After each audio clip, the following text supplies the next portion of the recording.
seat.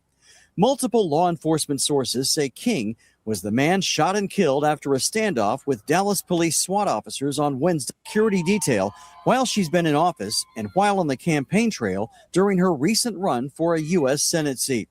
Multiple law enforcement sources say King was the man shot and killed after a standoff with Dallas police SWAT officers on Wednesday night. Police say he was chased into a hospital parking garage where he barricaded himself inside a vehicle before he was forced out by tear gas and pulled a gun on officers. These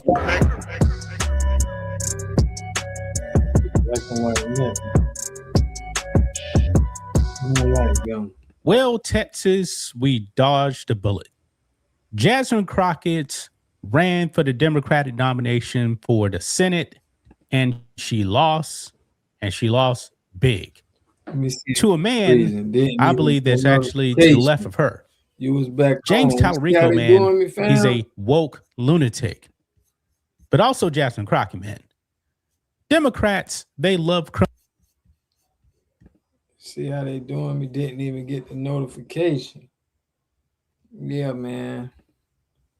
I just want to make sure I ain't sticking right now. Yeah, but we back. Is Trump still talking? Let me see what Trump doing. That's crazy. The ain't give my people the notification, fam. It looked like that reboot did it though. It looked like that reboot did it. I jumped back and forth.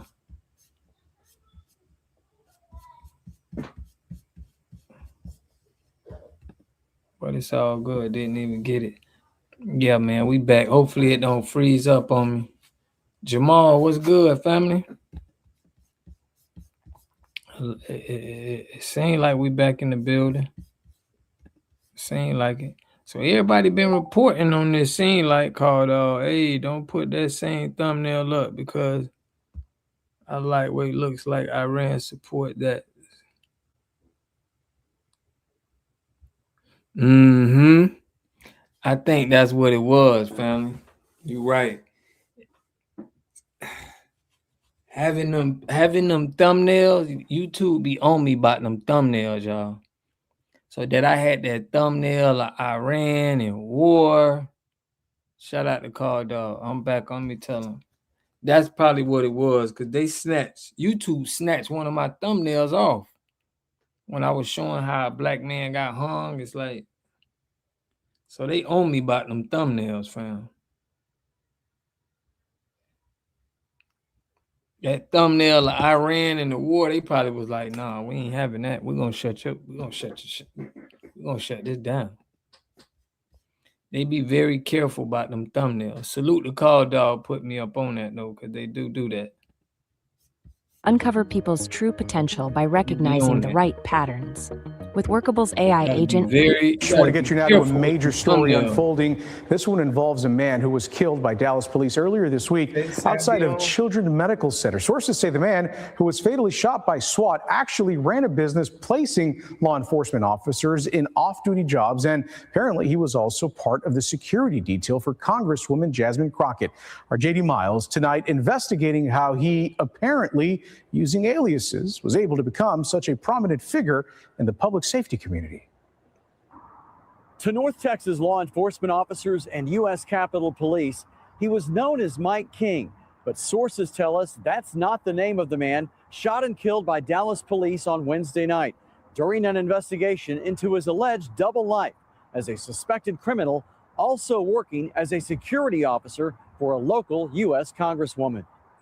These images of Mike King standing close to Congresswoman Jasmine Crockett shows how trusted he was as part of her security detail while she's been in office and while on the campaign trail during her recent run for a U.S. Senate seat.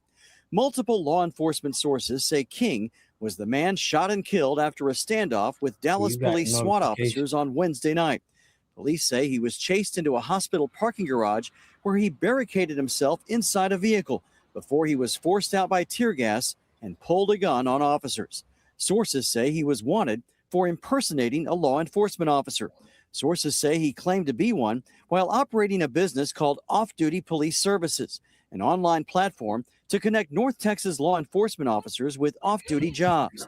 Authorities have yet to reveal King's real name, but sources also tell us King oversaw a team of security officers at several downtown Dallas hotels and at his own church. Sources say King drove a replica undercover law enforcement vehicle with license plates stolen from vehicles outside military offices.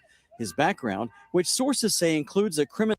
They say Jasmine Crockett gay or something, because she ain't... Something off about her. It's a lot of the her sorority that she in. It was a lot of women who was in Congress that they ain't had no man or nothing. In the same sorority, same position from Texas. Politicians being corrupted. What's new? Yeah. But this man he could have just went to jail for it. Why he, you know what I'm saying, choose the whole court in the streets and have a shootout is crazy. History raises serious questions about how he was able to oversee extra jobs for police officers, as well as obtain such a high-level security position for a sitting member of Congress. Documents obtained by CBS News Texas show a person named Mike King receiving payments for security services from Crockett as recently as last year. Now, what we was talking about was, how could he be getting 340? Let's say she looked like she had 2 guards,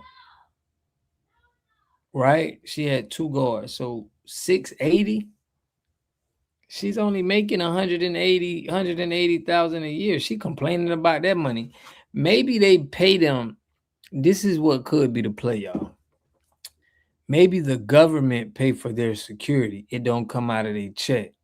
Maybe it's like, you know, she can assign her security people and then the government pay for it. And she probably getting the kickback from the 340. She probably really giving him he probably really getting 150 and she busting it down with him. That's what could be happening. See how shit crisp and clean out. That's what I'm saying, fam. You hit it right on the head. Cause I had a thumbnail before and they snatched my whole they took my whole thumbnail off and they ain't let my video get seen when the black man got hung. So yeah. Jasmine is worth 9 million. But y'all understand the play though? You can hire. I don't think that's coming out of her check. I think the government is paying for that. I ain't getting no breakups or nothing. That's crazy. We have contacted Congresswoman Crockett's office, and for now, they are declining to answer questions, as is the Dallas Police Department. Damn, he was getting 340 though. Jasmine out of pocket, knowing she deep pockets and be wearing them dry. Yeah, bad. Her wig game. You put no comment.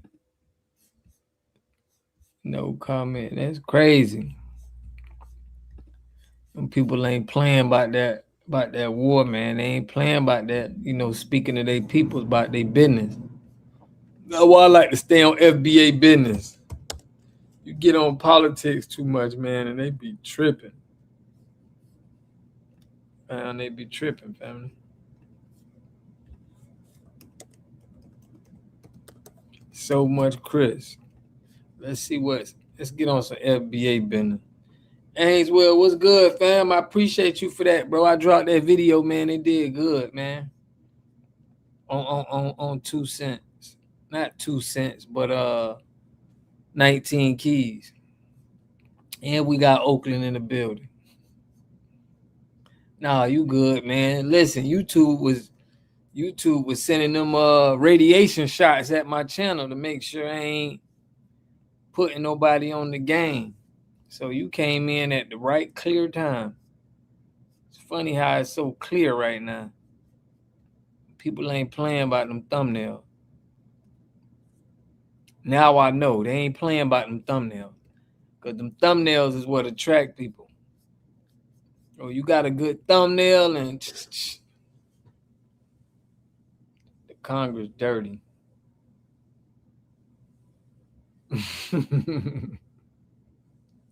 I don't know what 2 cents came to my mind, but I meant 19 keys.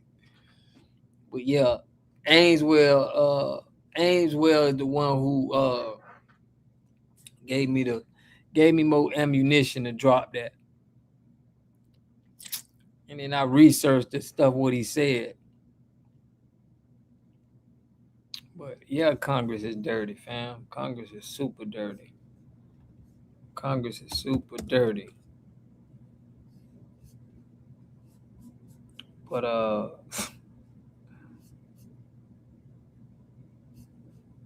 finna get into some FBA business.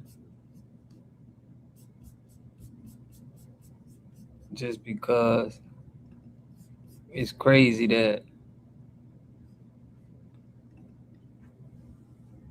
when you search FBA, my video really be coming up.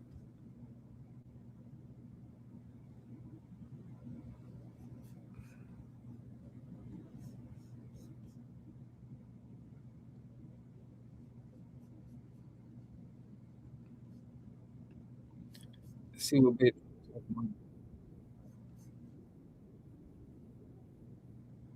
Jasmine got that APEC bread, huh?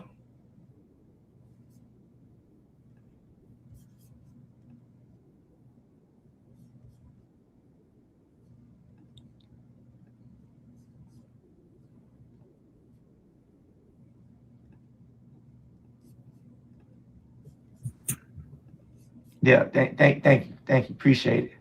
Crypto Perez, what's going on, brother? I like to hear a little roasting. Good, yeah. What's up, man? How you doing, bro? Ain't shit, mug cookie eater. I'm just y'all still beefing. We got more money than y'all, though. You saw what Trump said last year. We sent $7 billion to Haiti. Yeah. And then what happened to that money? What you mean what happened to that money? What did it amount to? What you mean what did it amount to? Bro, I just went to Haiti in December, bruh. A lot of money getting made, brother. A lot of money, bro. That might back a lot of money, bro. Trust me. Do y'all have toilets right now? Yeah, we wanted to look like that. That's the bro. We don't need people knowing that what we got over there, bro. Okay. So y'all pretending to be poor. Y'all pretend to be. I guarantee, bro. Come with me. I guarantee you. No. I believe you. Come on, bro. I believe. Come on, bro. Listen. You have to understand the businesses we got different. You feel me? We move. You know, we move in a. This guy he's salute to him though, but he have Jamaican, have FBA. His dad is FBA though. You know what I'm saying? But he tells people that, you know what I mean? But he be online standing hard. I just wanted to hear him roast this little Somalian dude. I want to get on a little bit of 19 Keys. Cause I tagged 19 Keys the viral way. I even went on some of their videos and was like, hey man, if y'all want to respond back to the video I did, blase. But y'all ain't immigrants. Jasmine ain't even gonna talk to y'all. Yeah, Jasmine don't respect. If you ain't no immigrant, she ain't even gonna she ain't even dealing with you. That dude lying, and 19 Keys a fraud. Man, somebody on my chat, shout out to Tanika. Tanika said she got robbed by 19 Keys. It's people that watch my channel that got robbed by 19 Keys. They said she said she gave him his money. It was issues. It's in my comments, bro. I'm like, dang, he need to be. I ain't even touch on the fraud stuff. I don't know him for the fraud. I know him for, I know him for just trying to be on liberation. So nation within a nation, what you saying? That boy AI, that boy AI lying?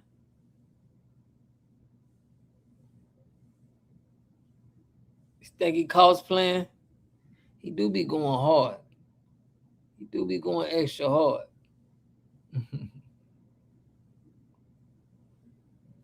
But yeah, man, my man was hitting us up on I thought somebody was gonna say my name, and he ain't say my name. Let me let y'all hear that with Ant CEO. I thought Afro Think Tank was gonna say my name, family, but he ain't even want to say my name. Let me let y'all see this. I did a video on Afro Think Tank, right? Let's go. Yeah. I had canceled Afro Think Tank.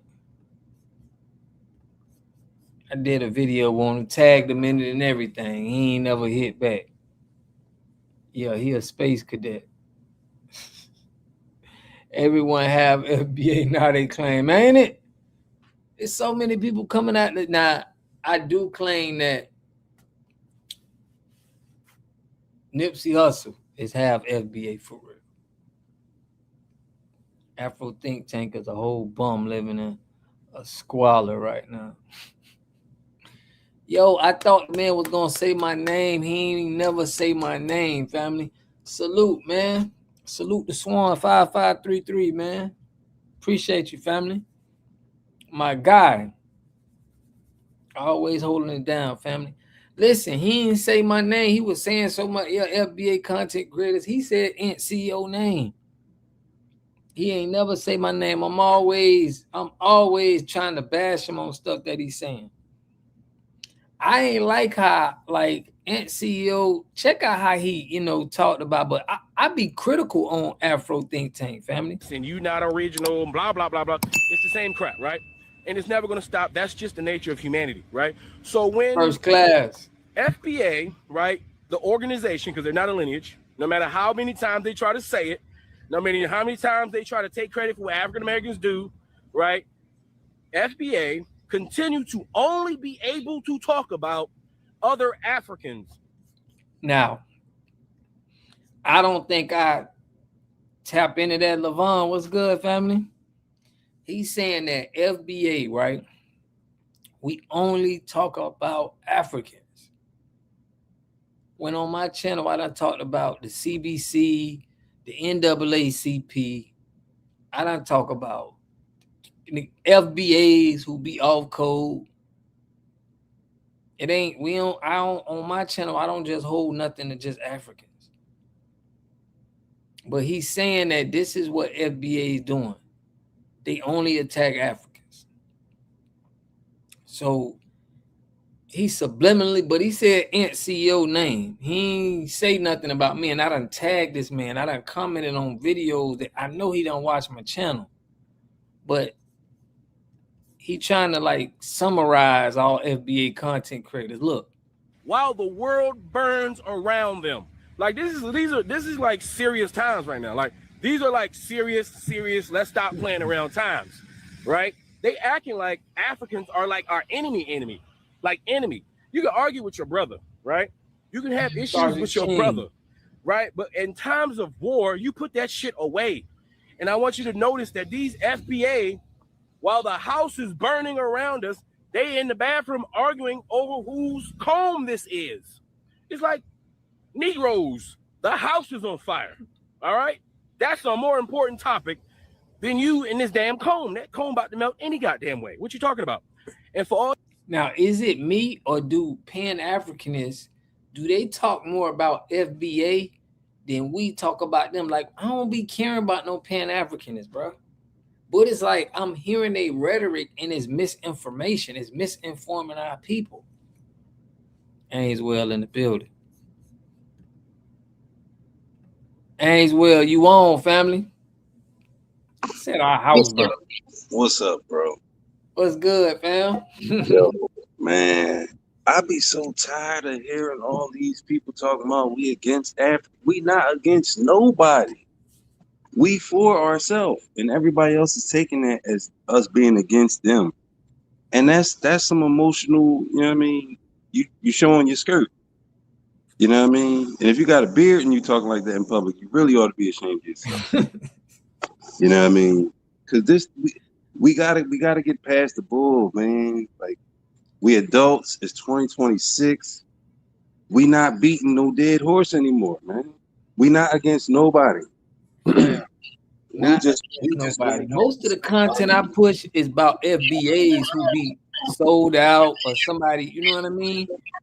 It Right. ain't even about Africans. I don't have no connection with them really, unless they getting out of line. But it's really these Pan-Africanists that we really be calling out. You know what I mean? And I be so tired of them keep saying, "Oh, we against Africans." No, we just calling whoever talking shit. We calling y'all out. It just so happens to be a lot of Africans and Caribbeans. Right.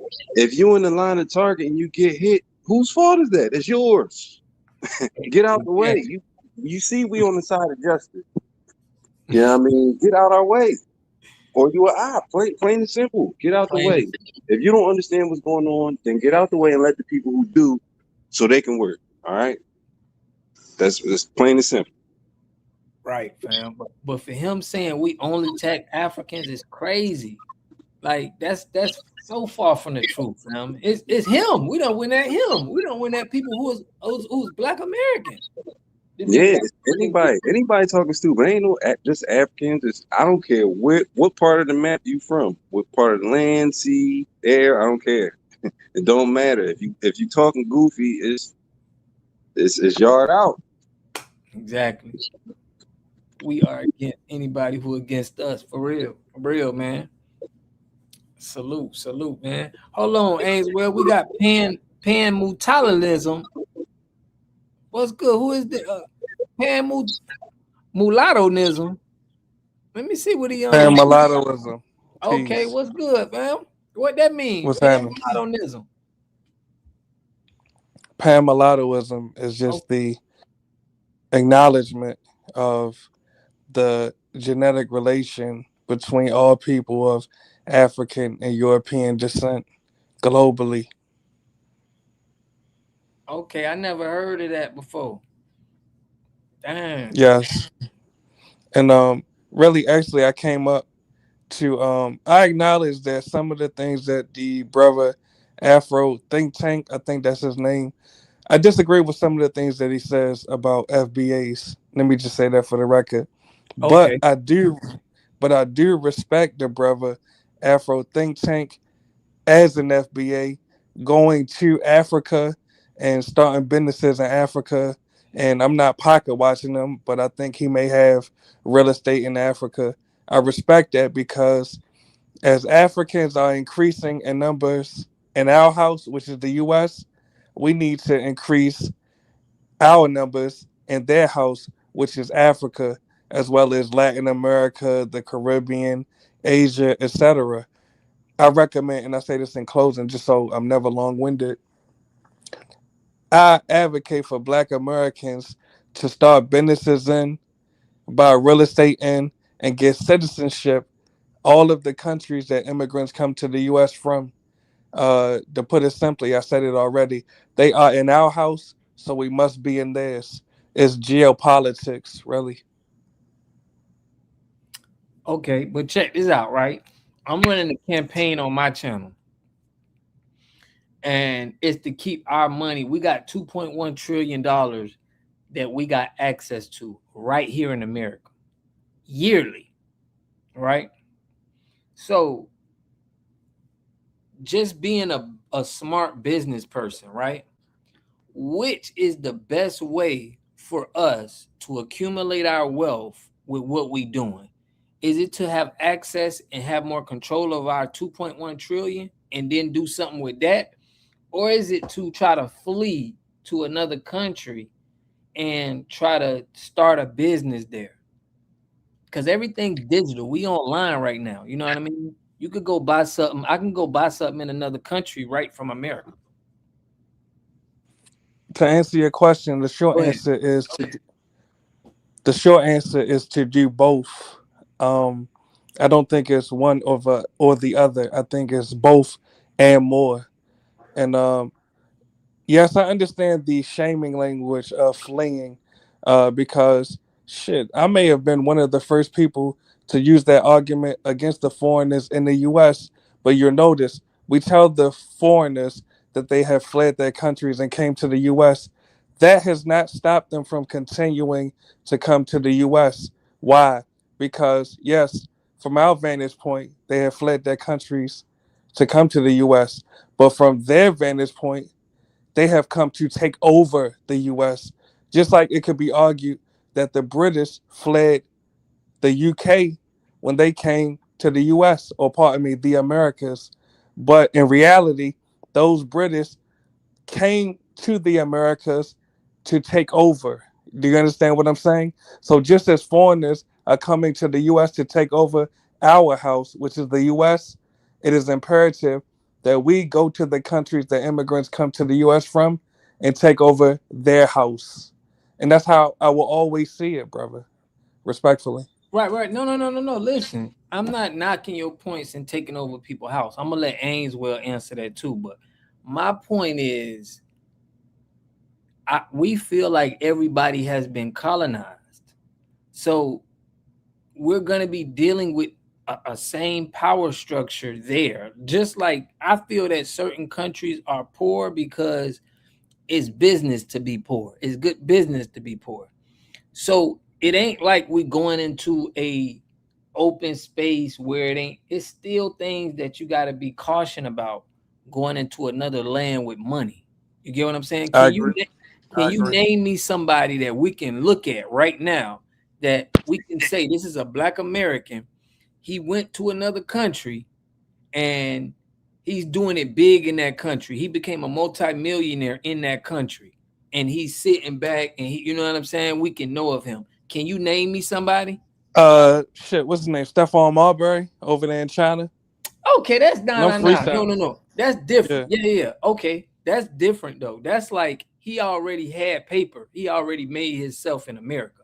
I'm saying somebody who went to another country and became a multimillionaire in that country.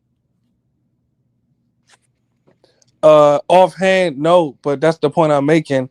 I'm not even saying that you can't make your money in the US and then go to these foreign nations, because that's what I did. Really. So I'm just speaking about the people that are able to do it. If you are able and if you feel compelled and if you're willing, just as immigrants are in the US, working in the US government to create laws that benefit their ethnicities, like these Ilhan Omar's and what's that up there in New York, Yvette Clarke. You have foreigners in our government creating laws that benefit themselves. I'm just suggesting that we do the same thing. It's an eye for an eye. Yeah, but listen. They got more power to do that because they're not just coming here on their own and doing that. They're getting assistance. Our country is ran by a whole nother country, family. You get what I'm saying? So it's an outside country that's running our country, right?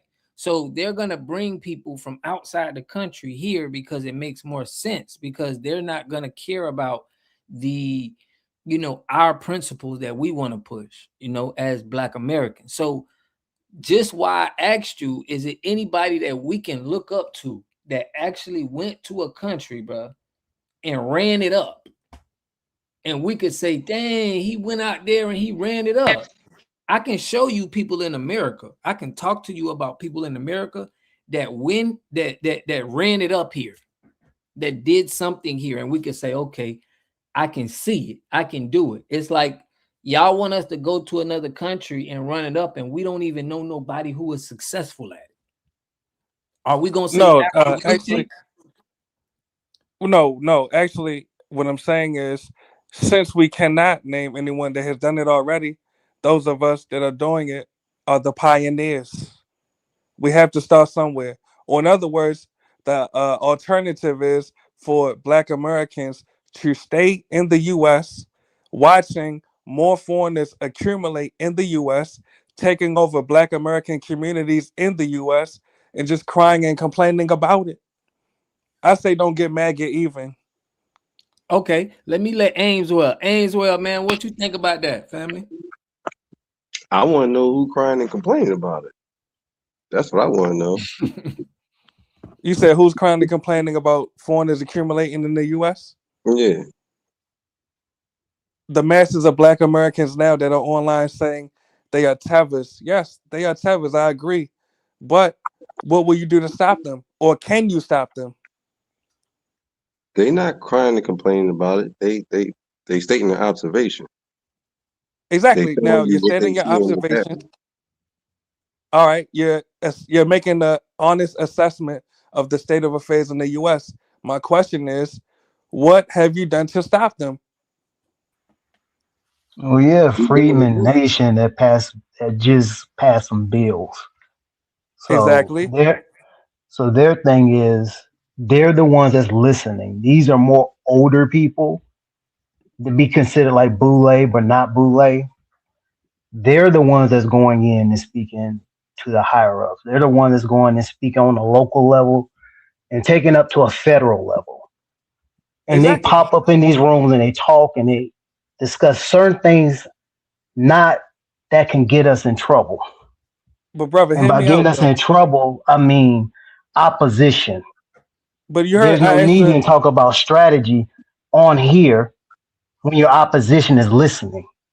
But do you realize, brother, do you realize that that's an easy cop out that we've heard multiple times? I'm asking a simple question.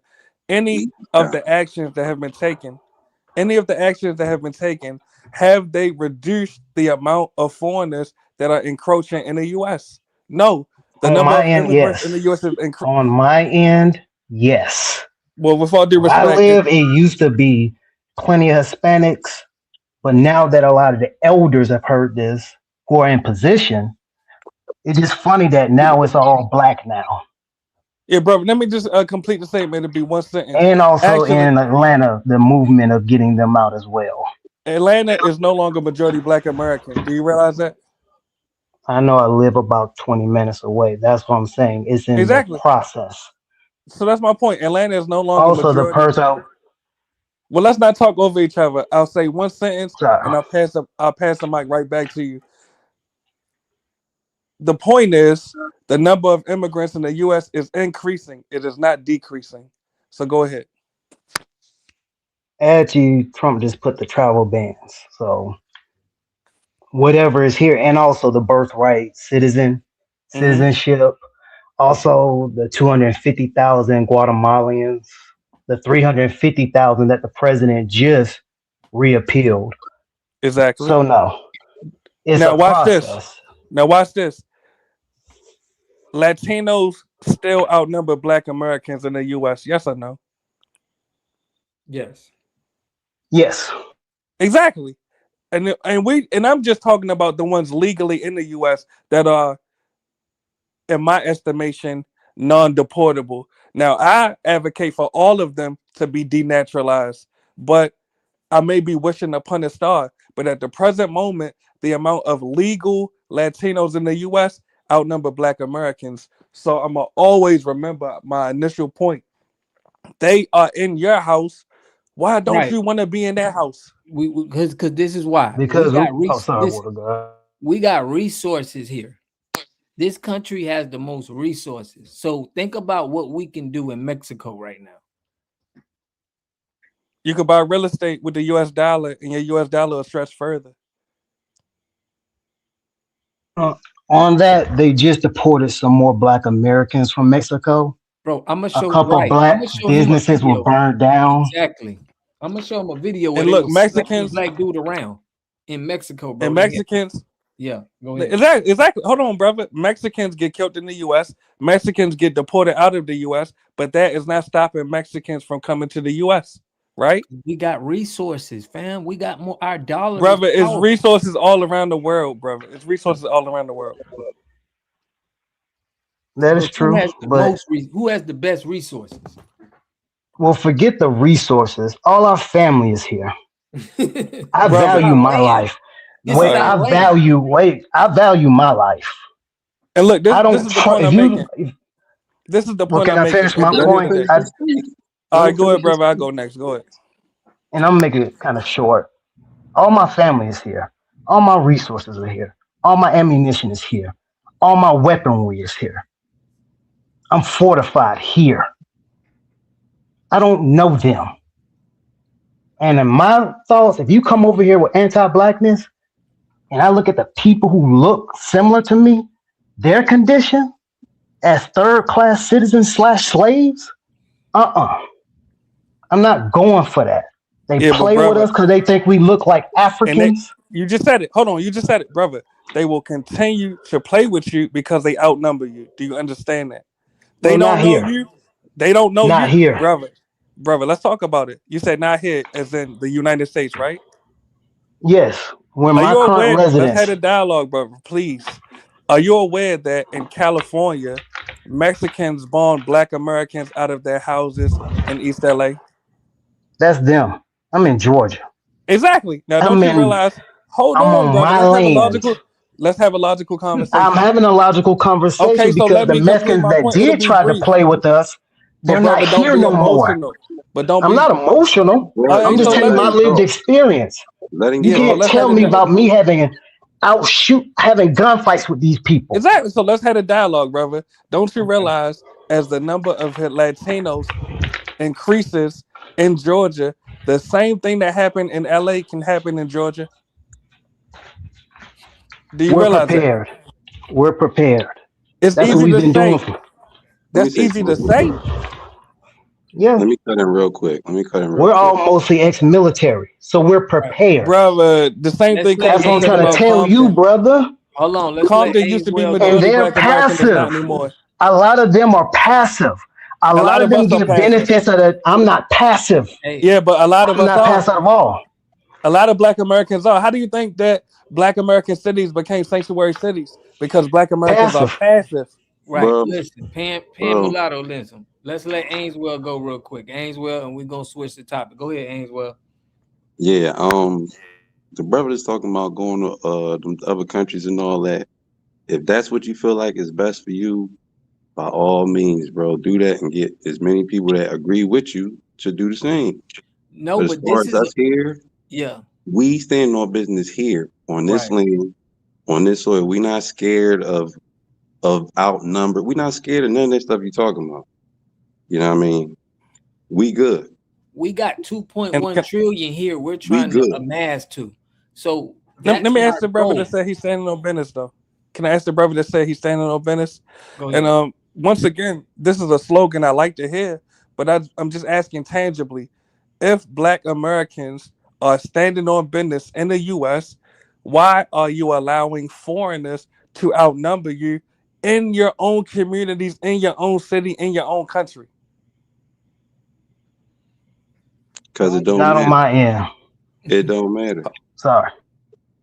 It don't Brother, matter. I'm It asking a don't matter how tangible many question. numbers they got. The Brother, numbers do you tell you them, know the what it numbers means? don't matter. Brother, it means that you're not preserving your communities, brother. It does matter. I'm telling you. I'm telling you. We don't have to worry about being outnumbered. I promise you that. Brother, I'm just asking a simple question. Are you aware that as the total number of immigrants increases in the country We not post scared. the 1960s? We Brother, not allow me scared, to bro. complete the sentence. I didn't say nothing about fear. Do you realize that? I said nothing about fear. Let's have a logical conversation. Post the 1965 Immigration and Naturalization Act, the total number of immigrants increased as the total number of majority Black American cities, towns, counties, and congressional districts has decreased. I'm asking, how are you standing on business? Name me something But that they haven't. Name me something that they haven't tried on us already. No, but uh, yeah, Hold on, what did you hear the question I asked you, brother? right, but what you listen, it has you bringing in these these people, but you're not thinking that they're just controlled. They're not, it's not about the country they come from. It's like they're still controlled by political parties, by both of these political parties. So you making it seem like these people are getting some type of, they're being slaved. They're actually being migrated here and they're being slaved here. They're not, it's not making it the way you're making it seem like, this is the end all be all for us because the system is trying to use people. We still got to do what we got to do on this land, and we got control of 2.1 trillion. And we could tax. We can make it to where it benefits us for people to be on this land because this is our land. We could take power back here because this is our land. If we run Can I away ask you a from question? ownership that was Okay. ours, that's the last thing. That's the last thing we want to do. We want to fight and Brother, get our ownership back here. You understand do you that? realize Yeah. I'll tell you what I understand. The fact that Black Americans have voted for and turned a blind eye to immigrants outnumbering you in your own communities, in your own country, this is an indication that Black Americans collectively are not practicing self-preservation. Can you understand that, brother? Yeah, I hear what he's saying. No, I definitely hear what he's saying. I'm But hearing I what get you're where saying, but we're practicing that now. We are on that now. Now we're on understanding what's going on with immigrants and coming here. So you're telling us to move out of here. You're not telling us to preserve. That's what you should be telling us what we should be doing. First, you shouldn't be telling us to go flee to another country to go start some business, and you can't tell me one person who I can look up to that have did that and was successful. It don't make sense. With all due respect, I think it doesn't make sense because you didn't understand what I said. Number one, I said multitask verbatim. I said that earlier. I'm not saying permanently leave the. I'm not saying permanently leave the U.S. I still own real estate in the U.S. myself, but I also own real estate in Dominican Republic, Panama, Colombia, et cetera, et cetera, et cetera. I'm not here to stunt on nobody, but my point is we can walk and chew gum at the same time. Just as these immigrants are in our house, we can go in their house. Everything that they're doing in our house, we must do it in their house. That's the only point I'm making.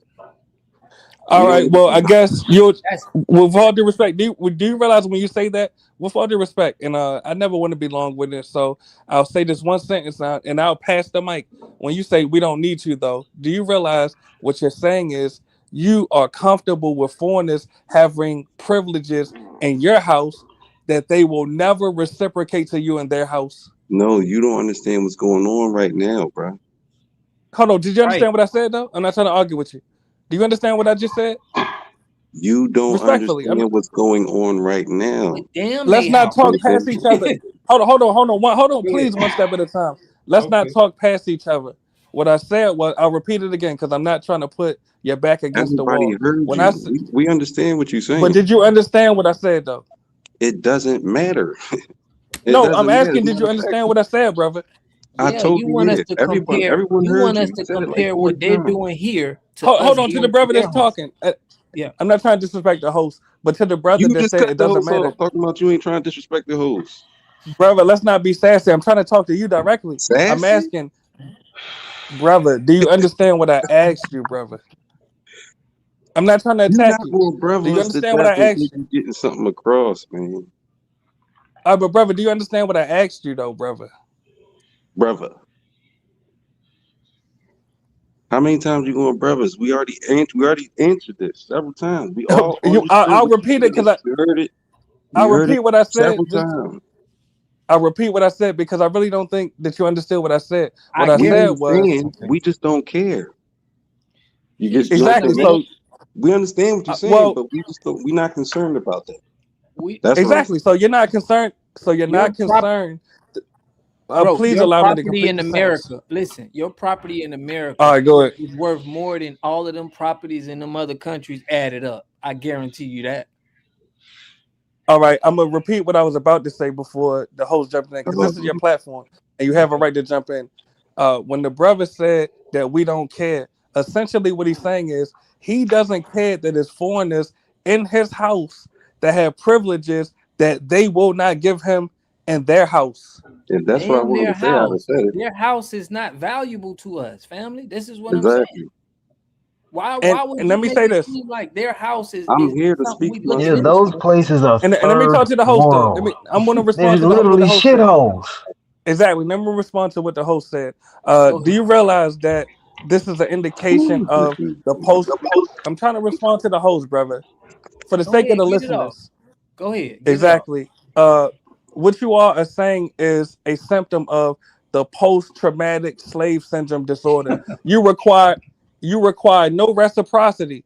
You will allow foreigners to have privilege. Those places. Brother, the host told me to get it off, please. Go ahead, get it off, because I'm finna. Yes, with all due respect. You all grant foreigners privileges that they will never reciprocate to you. And you say, I don't care. All right, well, don't care then. Keep getting your house ran. But we own that. Foreigners. Listen, right? But listen. We own that with the. You haven't been watching my channel because we own that with the. We're on preserving our land here. But why would you're advising us to go to a third world country and try to make it seem like we can do this, or we can have the equivalent of wealth here where we already got established? When did I say that? That's what you making it seem like. I told you. No, that's not what I'm making it seem like. You said you got a property here and you got property over land or whatever. Exactly. I told you that your property that's here that you got in America is worth more than all of them properties you got in all of them. And that's not, and you would be wrong, respectfully. Okay. But the point I'm making is this, brother. No matter what you say, you said you're on that with the foreigners, brother. If you name your community that you grew up in, your hood, brother, I guarantee when we go around there, the majority of the businesses are owned by foreigners. So no matter what you think about them, they're still in your house. That's a fact. That's unavoidable. And you cannot get them out of your house. So not all of them, right? So you think we can get them out of their house? Do you think no, we can get them? Listen. No, I'm saying you can't. They can't get you out of their house. Listen, family. Can we get them out of their house where you want us to go at? That's my point. They can't get me out of their house. Yes, they can. Brother, I'm in Dominican Republic as I'm talking to you right now. Okay, so you don't think nobody can get you out of their house? They haven't. Okay, but I'm asking you, can they get you out of there? That's what they haven't proven. They haven't proven to be capable. Okay. Well, I guarantee you keep stomping on somebody else's land and you getting money, you gonna run into something. You gonna have and look, and watch this. Your scare tactics don't. Your fear scare tactics. That's brother. I'm trying to have the dialogue. They just deported some Arabs out of there. Exactly, just like the U.S. deports immigrants, but they haven't deported all of them. Checkmate. Bro, I know, but they can still deport you if you do anything janky that they don't like. They can deport you. Let me respond to the host. Hey, Water, I'm very safe. I'm very safe, Captain. But he ain't say he making us. Brother, that's your jealousy talking now. How is it jealous? It's real. That's your jealousy talking now. Okay. So in other words, watch this. Hold on. So just so we clear, the immigrants they can come. The immigrants can come into your house, but we can't go to their house. Is that what you're saying? We can go anywhere we want. What I'm telling you is, we can go anywhere we want to. That's what I'm trying to tell you. Where is it more beneficial to us? I told you about 2.1 trillion that we got spending power and we can bring our money together here. Now watch this. Go ahead. That 2.1 that 2.1 trillion spending power, right? Yeah. All right. Does that 2.1 billion US dollars stretch further in the US or in Mexico or Dominican Republic or the Philippines, et cetera, et cetera, et cetera? Be honest. It don't matter where it go at. Yeah. You understand what I'm saying? No, but listen. If we get if we have our property here, bro, everything is colonized. You making it seem like because you in Dominican Republic that made you rich. I guarantee. I'm one of the colonists down here. I get it. I'm one of the colonists. That's what I'm saying. They call these foreigners colonizers. Man, they call it. I'm trying to answer your question. These foreigners are colonizing the U.S. Why you won't colonize the people that's colonizing you? Because we're not them, and we don't move like that. This and our now for an eye, and now for an eye. Well, that's how you move, family. Go ahead and keep colonizing. We'll see how far that goes. I live at the beach. No. Actually, keep doing that. Brother.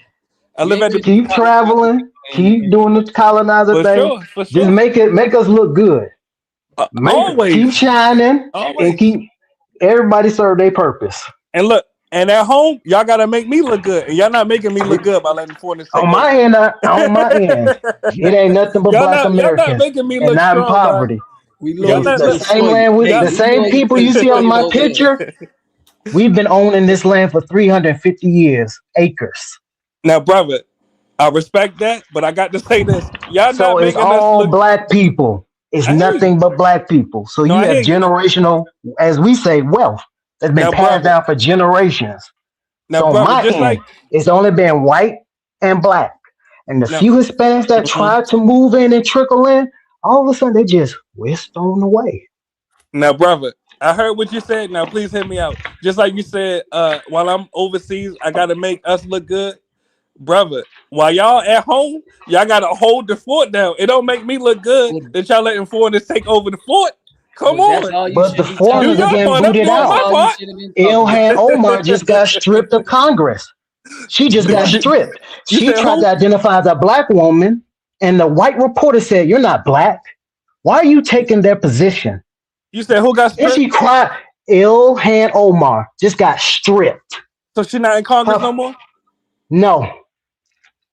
See, this is Stripped. news to me. Family, This is good we just did a petition on all CBC, the Black Congress. We did listen, we got a petition on the NAACP about immigrants, bro. We're doing a lot of work around here. You may not see it and you may not know what's going on.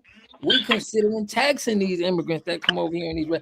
You don't even know what we got brewing. You're just saying, I'm making money over the seas. Y'all need to come over there and make. You should be telling us to control that 2.1 trillion.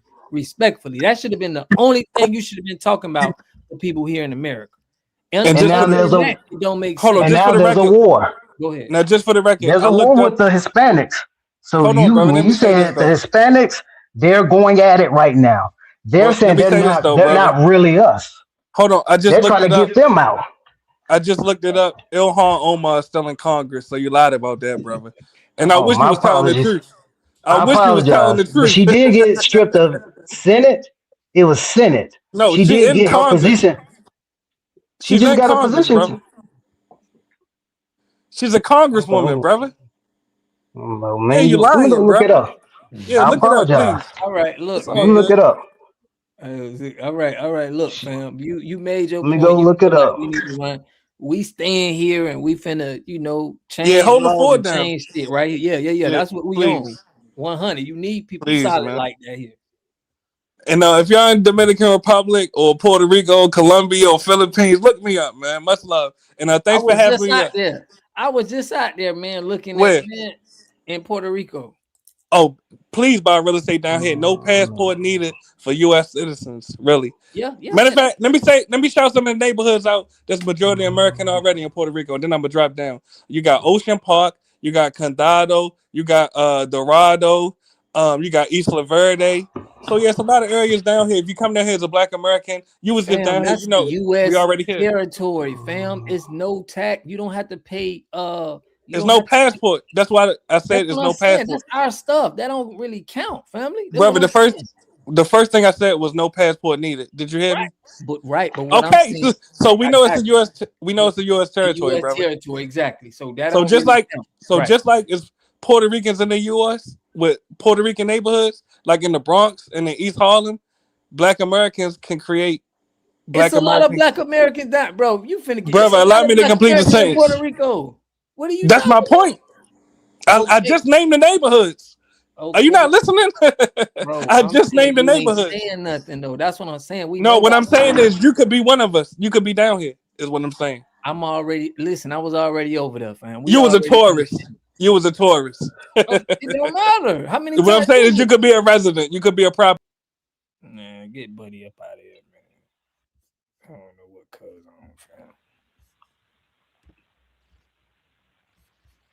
I could be like, what you think we traveling and looking around there for, man? We ain't got it, man. He off cold, family. He talking like he about to start a government. Yeah, man. I had that wrong, water guy. Sorry about that. I apologize to the chat. No, you good. I thought she had gotten removed. I thought she had, because of the embarrassment that she did during the POTUS? There's nobody, fam. There's nobody somebody can say that they ran up a bag. People who move to Puerto Rico, they don't have to pay what's called a capital gains tax from America. So yeah, it's people that use their money and go cheap, in the other area, but it's bigger things we doing on this land right now. He don't understand that. He's thinking that, okay, just go to other countries and let your country just be taken away. That don't make no sense, fam. To me, it was immigrants during the after Reconstruction when they brought in the Ellis Islanders. They was bringing them in by the thousands. No one looked at that and said, "Let's just pack up and leave. Let's go back to Africa." No, she ain't Marcus safe, Garvey. Yeah, she ain't safe. What's her name? Ilhan Omar. She ain't safe. Oh no. In Trump, he repeating that her brother. Being hurt that she married her brother.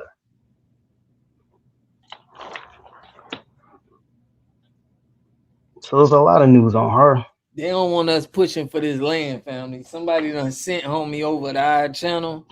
They don't want us pushing on this land and trying to take back what's ours. It seems like he want us to flee so the immigrants can come take over. We ain't on that. Yeah. I say he should stay where he is. Puerto Rico is so segregated in 2026. If you can get a place there and you just trying to get capital gain tax, but family, having something set in the US where your people is from, your land is important. You got to control that. He trying to put y'all out and sell a dream. Can't name me one person that left from America and ran up, and they can say, hey man, I done made millions outside of the country. Appreciate the player. But yeah, thank you for your kindness. Mama, where do our celebrities live?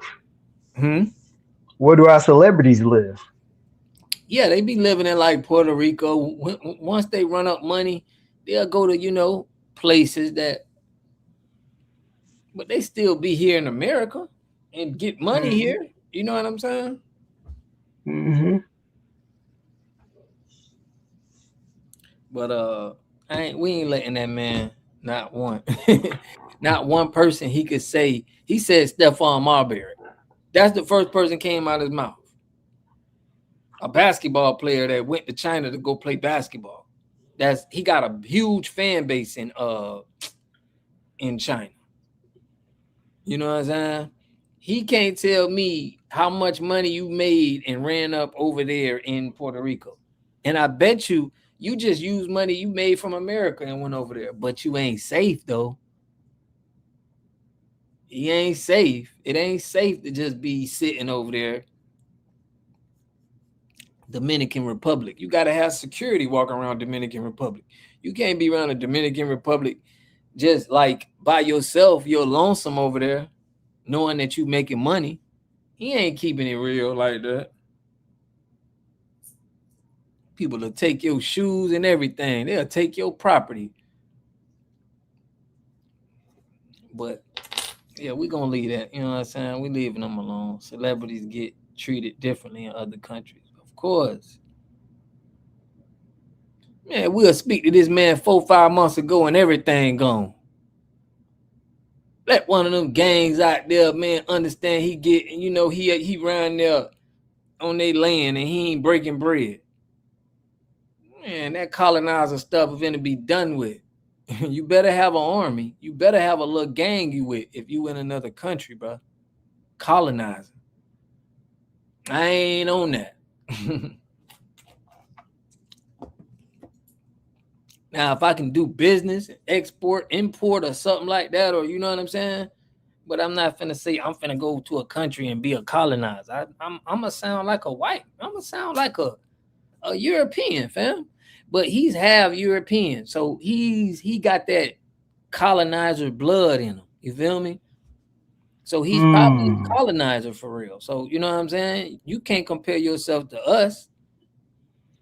We innovative. We did a lot of stuff in this country, bro, that we known for.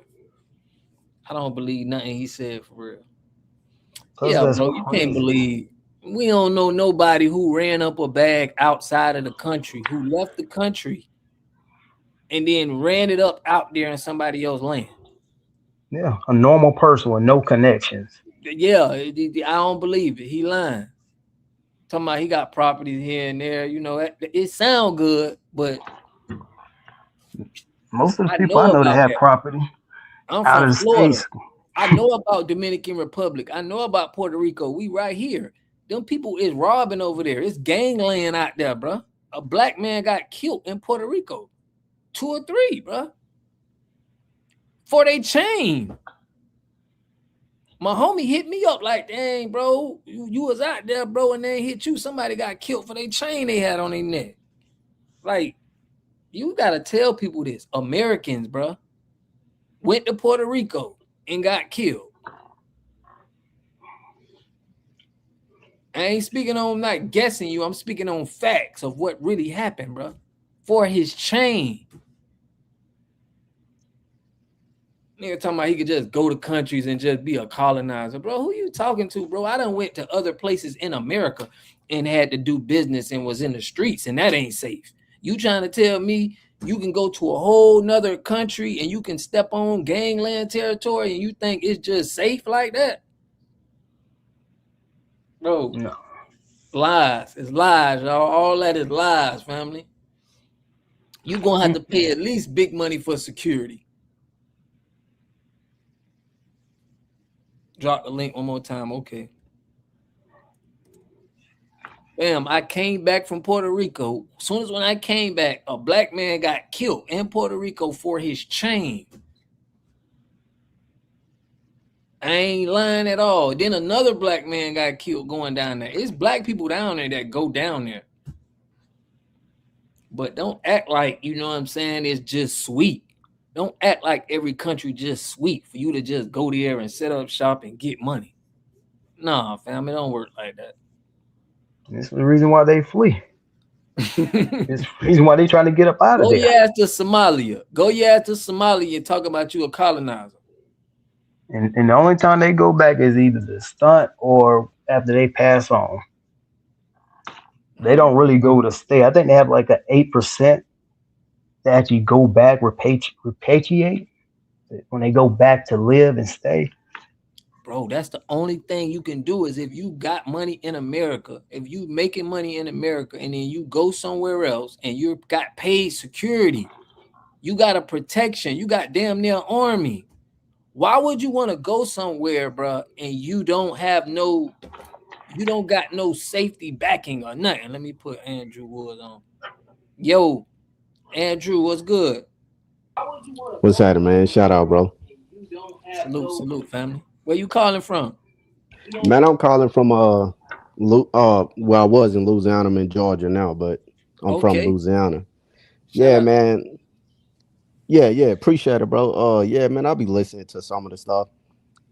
Some people saying I'll be really thinking, man, these undercover, of course, you know, none. These ain't FBAs, these undercover. And man, look, I was looking at something earlier where somebody was mad because Black Americans wouldn't refer to themselves as African Americans. And I said, how is it Black Americans required to refer to themselves as a foreign body first before referring to themselves as what they is, Black Americans? And so I'm just thinking about it like Jamaicans got to Jamaica the same way Black Americans got to America, but y'all don't require them to refer to themselves as African Jamaicans. Caribbeans got to Caribbean the same way Black Americans got to America, but y'all don't require them to refer to themselves as African Caribbeans. The only people who are required to refer to themselves as African Americans is Black Americans. And so I just kind of break it down. I'm like, now what's the sense in that? But when you actually think about it, you can actually see all the Black immigrant statistics by looking at the American Immigration Council, because they track the progress of all Black immigrants in the US. So when I seen a TikTok video of a dude saying we got more businesses than Black Americans, I go look at the American Immigration Council. They only got 201,000 businesses. Immigrant Blacks. Black Americans got 4.2 million businesses. Them businesses did $250 billion last year. A percentage of that is immigrant, business money, but most of it is Black Americans, businesses, and money. And then not only that, I see how they be wanting us to carry their negative statistics. Like, for instance, you can find out that 38 to 40% of Black immigrant women are single mothers. That's only a 2 to 4% difference between Black American women as single mothers. They take their single motherhood rate, stack it on top of our numbers, and then we got to carry around their negative statistics, but they get the benefit off of our positive statistics and claim them as their own. He was cooking just now, bro. Cooking. Yeah, for real. Some people don't get it. Like I don't see how at this point. I don't know if I can hear you or nothing. Is your audio on?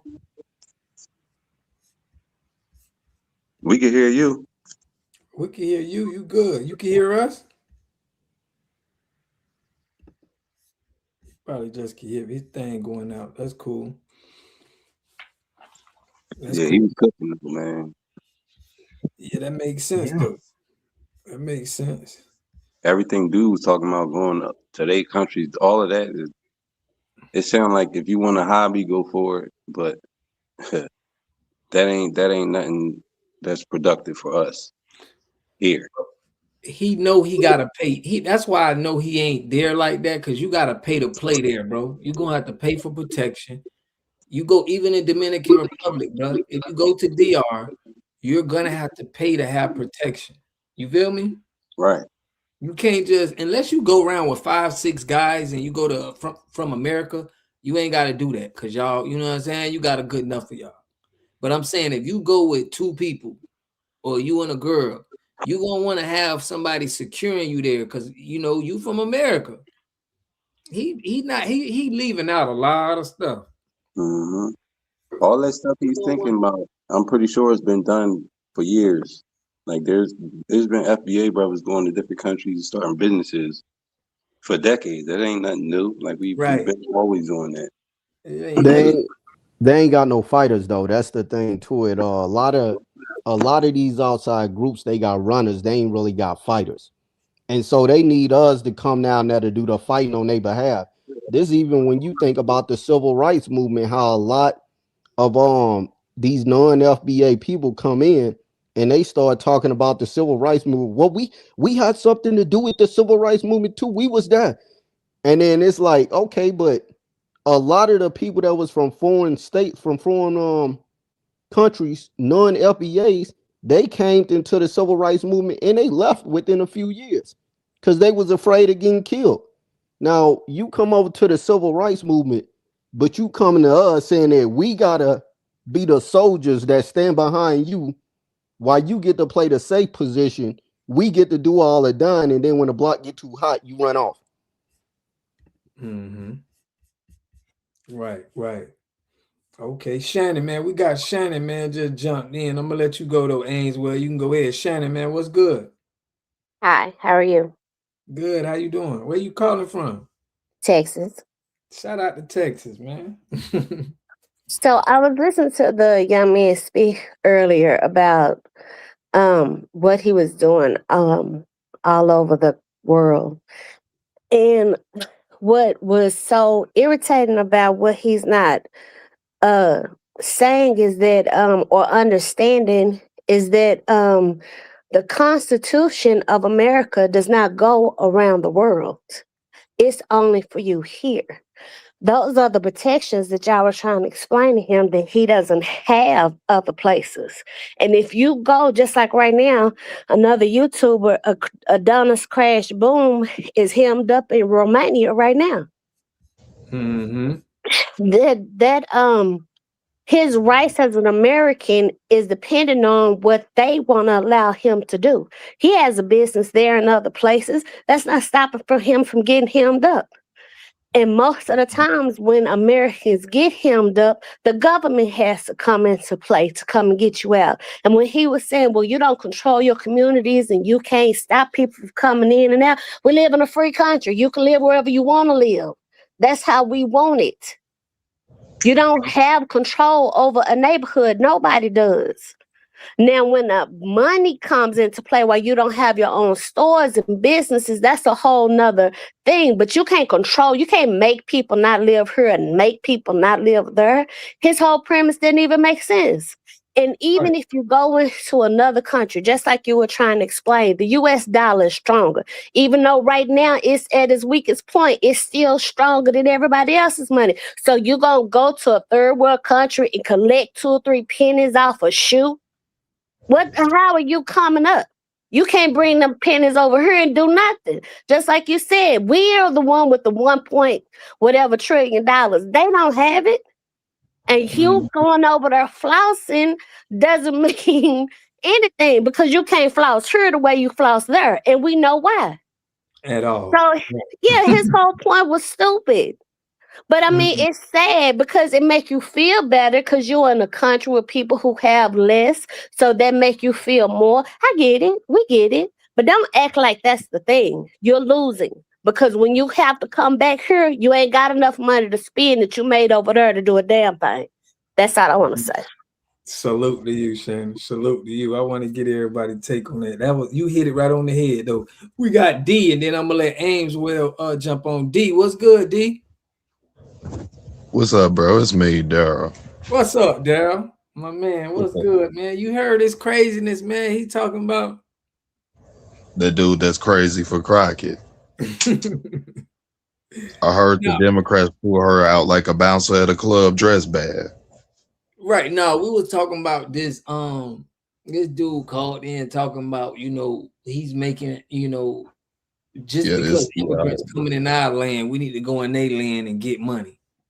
It sounded like he was just trying to make a point instead of listening to the for real.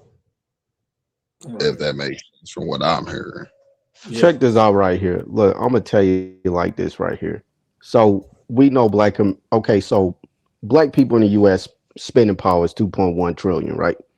So when I was checking out the spending power for black immigrants in the U.S., it's 198 billion. We can really round it up to 200 billion. So when you take black immigrants off of that, we got about 1.9 trillion in spending power. Now, just take this in mind. Africa's total spending power for the resources they own that's not owned by foreign entities, they total spending power is 2.3 trillion. Black Americans is 1.9 trillion by itself with nobody else included, no immigrants or nothing, just foundational black Americans. The highest spending power outside of black Americans is in Somalia at 1.5 trillion. They want us to come out of our position so that we can do the sacrificing on their behalf. And keep in mind, a lot of them sound like black Americans. When you listen to a lot of non-LPAs, they sound like black Americans, but you can tell them right off the bat, because anytime you say something in defense of black Americans, they get offended. Anytime you don't agree with immigrants, they get offended. But yeah, facts, they do get offended. They do get offended. We do get offended. But Ameswell, let me let Ameswell get his take. I know he wanted to get off. I forgot what I was about to say earlier. When she got on, she definitely cooked. She cooked. Yeah. Shout out to Shannon. You cooked on that one. That made it make sense. That she seen right through all the bullshit he was talking. Yeah, we got Nika trying to come on, but she having trouble getting on. But Nika, you got to try again. I don't know why your thing ain't clicking through, Nika. But yeah, they trying to trick us off our spot here. Not saying you can get money, but to not act like this is more valuable in the 2.1 trillion we got right here, we need to access. Think we're gonna go somewhere else and we're gonna access trillions of dollars? You crazy. You feel me? Yeah, we don't need to do nothing different than what we're doing right now.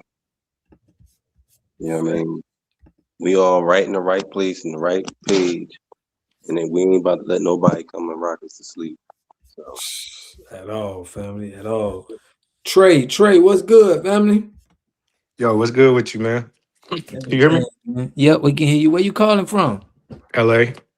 Shout out to Cali, LA in the building. Yes, sir. Yeah, Shout man. out. So I just wanted to, yeah, man. Shout out, man. FBA all day, baby. I just want to come up here, man, speak on a couple things. I heard that one guy talking about, going out of the country, making some money, stuff like that. But I also want to talk about a couple of videos you did. I'm not sure if you did it today or yesterday, but you were talking about 19 keys. Yeah. Man, bro, we got to get on that. And then Viral Way too. Man, yeah. Look, bro. All right, so here's the thing, bro. I respect Viral Way in them because, in Long Beach, they do be holding it down with the Mexicans. I ain't gonna lie, right? Right.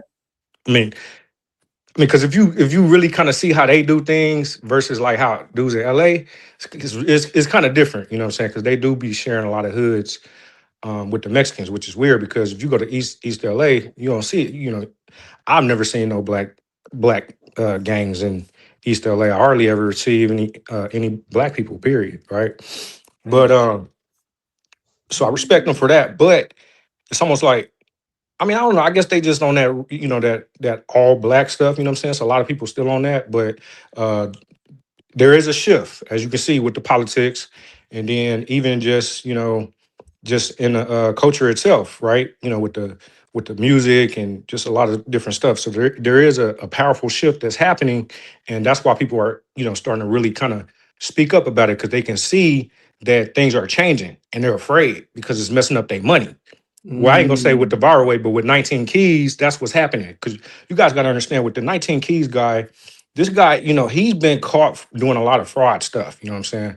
I don't know if a lot of people know about this, but he was in some kind of crypto scheme, you know what I'm saying, with a couple other guys, where they basically stole a whole bunch of money, right? So my thing is, if you sold black power, why are you stealing from the black community? You feel me? How does that make sense to me? You know what I'm saying? I don't understand it. So a lot of people, what I'm saying, don't fall for the okie doke. You know what I'm saying? Like, dude, he's known to be a scammer. You know what I'm saying? He's really good. Like, to me, I mean, honestly, I don't know of any credentials that he has. Like, what does he do besides like content creation? You know what I'm saying? Like me, I'm a professional, so I'm out here really making money, hiring people, stuff like that. You know what I'm saying? I'm really out here doing things, you know what I'm saying? I'm not out here just talking trying to make some money. Yeah, like I'm actually out here, went to school, I did, what I was supposed to do, all that type of stuff, right? So I have something to talk off, something to back, I have credentials, you feel me? But my thing is, I just hate when I see all these people, and they be claiming like they black, pro-black, but then they scamming the community. You know what I'm saying? I really hate that, bro.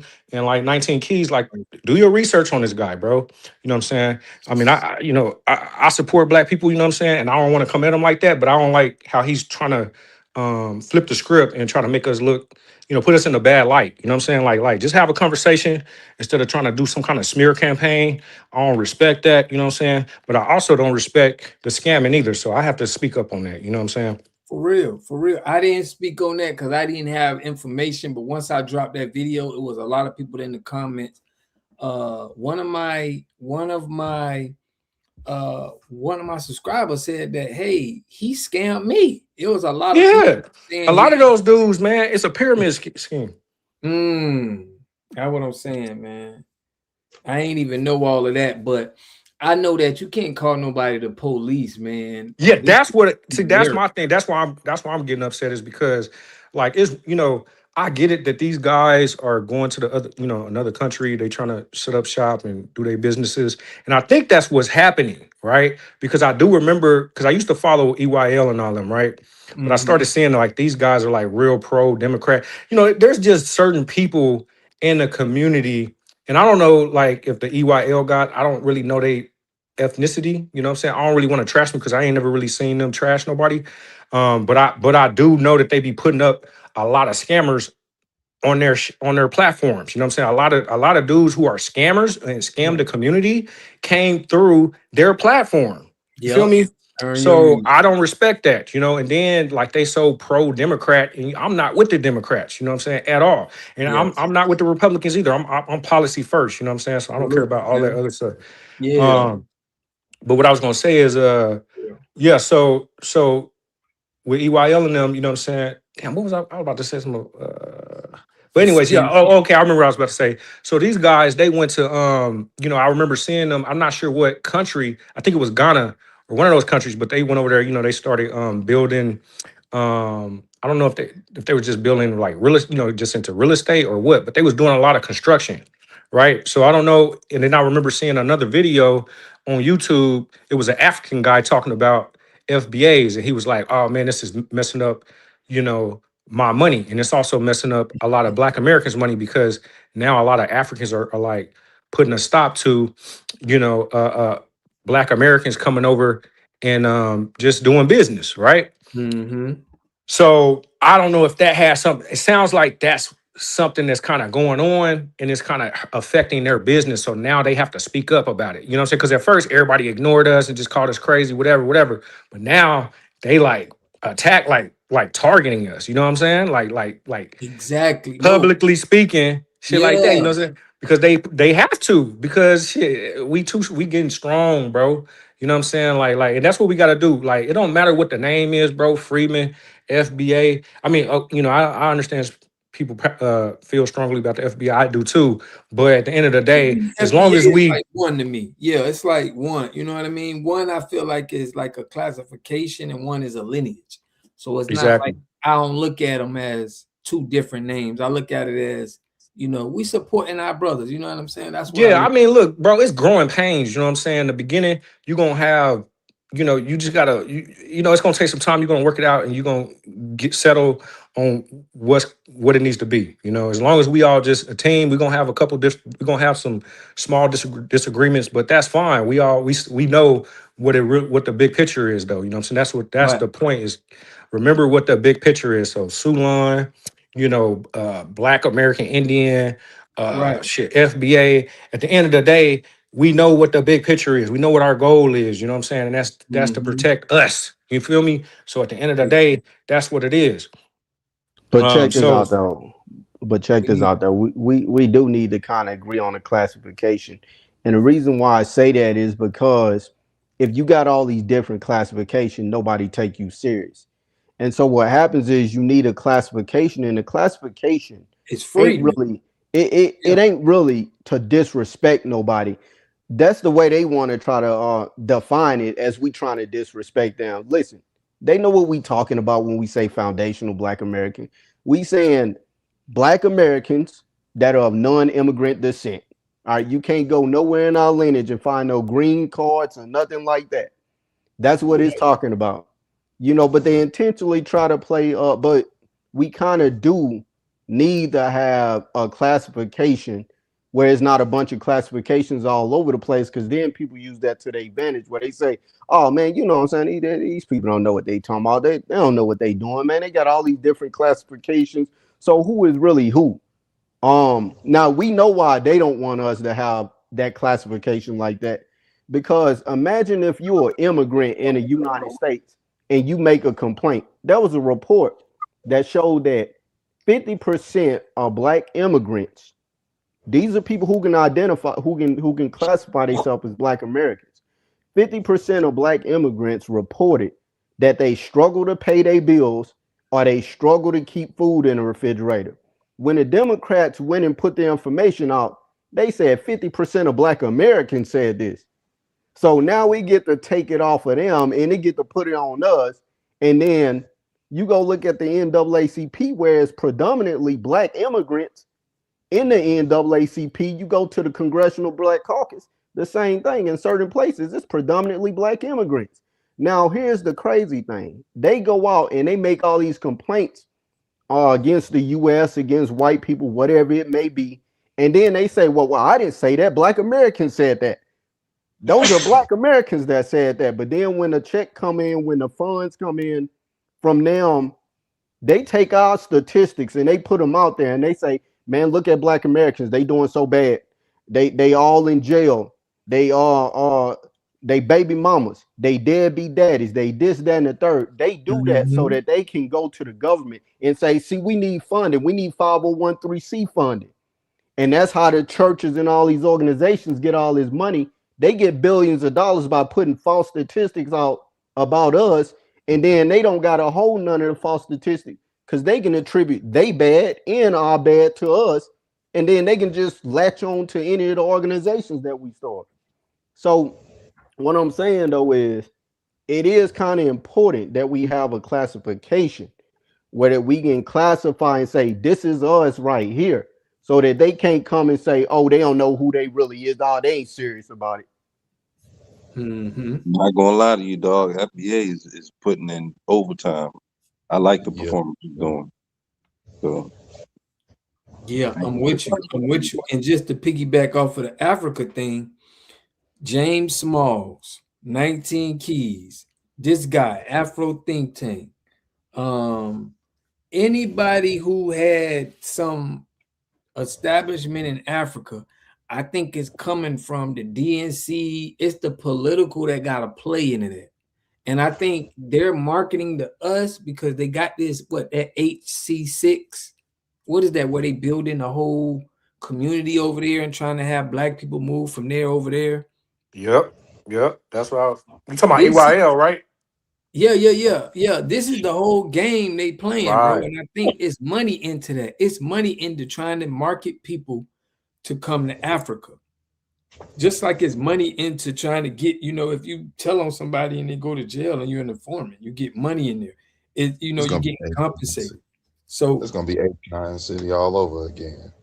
Yeah, you know what I'm saying? So I think that's why they trying to tell us so much about Africa. Like, yo, it's so much resources over there. You could do this, you could do that. But we can't name one person, bro, that we know that was American that went to another country, especially Africa, and we just seen great things to make us want to go there. Or they ate, you know what I'm saying? They did something so well that it's like, man, they came up over there. Do y'all know of anybody? Oh, they ain't even it. Oh, they ain't even it right there. I can tell you black people who done went to Africa and they didn't build houses. Here go the crazy thing right here. Now, these black African countries, right? Now, we supposed to all be brothers in this, that, and the third. These black Americans that went to Africa and build houses, that build stores, they come through with bulldozers and knock the houses down, even though the black Americans got permits to build them. And then right up the road, it's somebody from Europe who broke, ain't got no money, open the store without a permit, and they walk in the door and they tell him, "Where's your permit?" And he said, "Man, get out my face." And they leave. They ain't talking about all that robbery. Right. That's happened with black Americans. We got Nika. Nika, man, you've been struggling. You've been trying to get on. You done got on, Nika. What's up, Nika? What's up, family? Well, I had to change my browser. Okay, where you calling from? You know me. Stop Nika. playing. Okay, all right. I know you. I'm from Chicago. You know. Yeah, I was making sure you that Nika. Now I had to make sure. Now, right? I had already told you I wasn't gonna come up, but I just felt like cause man, I was in Black Alpha's. I was in Black Alpha's live. Okay. And this 154. I know this is a little bit off topic, but I'm gonna try to line it up. With the conversation. This 154, I think you covered it a little bit earlier. This 154 podcast with Godfrey, and I mean, they really, really stepping it up. They getting really, really aggressive with us. And at this point, I consume a lot of FBA content. I mean, almost every day. I work from home, so I'm looking at FBA content all day. And we are assertive. We have some really good talking points, but we're gonna have to evolve. We need to evolve our talking points. Now we studying them and we responding to them, but I think we need to get a little more strategic in how we're approaching them, because now you see how Joy Reid was just adopting hairline. She going with all the Tariq Nasheed little, she trying to go hard, like she really know what it is, so with that being said, I just came up with 5 little strategic points that I wrote down real quick that I just want to share with the panel. So that first one was like, now that we see what their game plan is, I just challenge any FBA content creators or people who focus their conversation around delineation. Now that you see what their strategy are, you could just study that 154 podcast, the last couple of ones that they put out. So now they trying to mesh us all in. They're appropriating everything we do. They African American. Our ancestors are their ancestors. They never sold slaves. We have to bash them in their head. We have to take all them talking points and flip it right back on them. We can't play no games with them. We got to get, my second point, we got to get more aggressive. We got to get even more bolder. Because right now we acting like we've been raised by good grandmothers. You know what I mean? We very polite. We ain't got time for that, because if it was a nigga in the street, we wouldn't be this polite. You know what I mean? So I think we need to just get a little more aggressive and really take this serious, because they coming too hard and they got infrastructure behind them and funding behind them, and we on some grassroots level. So we gotta crush their spirit. We can't play around with these people. I agree with you, but you hear what I be saying. We trying to bring the streets to politics. We trying to bring the streets to this kind of atmosphere, because I feel like if they was uncomfortable, like how we doing, like think about how we doing and how Big U was doing his own people here. They got to check in and all of this. It's like we got the ability to put, to add pressure, but it's like we gotta wake some people up. A lot of our people ain't really woke yet, and we gotta have the right. We got people that's ready to, handle certain kind of business, but they mind ain't right, in my opinion. What you think about that? Right. So I hear what you're saying, and in the grand scheme of things, it feels like the way things are going, that's like if stuff started getting physical. Now you see these sleeper cells, they waking up. Right. You seeing all of these events going on. So you see things is getting physical. So I feel like people just need to be on point to see what's going on. But like I heard you talk about, you want the tax and all of that. I feel like there's a strategic way we could do that with policy and ordinance, things like that.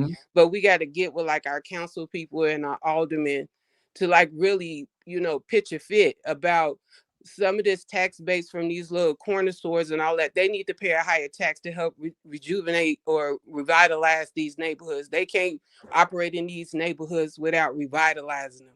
So they got to pay an Yo, extra that's tax. good. That's a They good. have to pay an extra tax because they extracting all of the wealth out the neighborhood and they not putting nothing back in. So if they're going to operate in these neighborhoods, they need to like pay a revitalization tax. Yeah. No, So they do that in that other way, countries. They do that in other countries.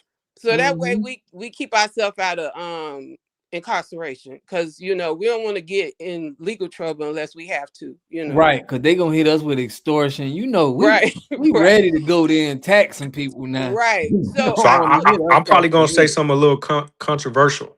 Go you ahead. know what I'm saying? But it's all love because I'm definitely FBA, man. Trust me. But I think that what's going to work for us is if we got to make sure that we're not classified as no hate group. You know what I'm saying? Because then they're not going to take us seriously when it comes to political. You feel me?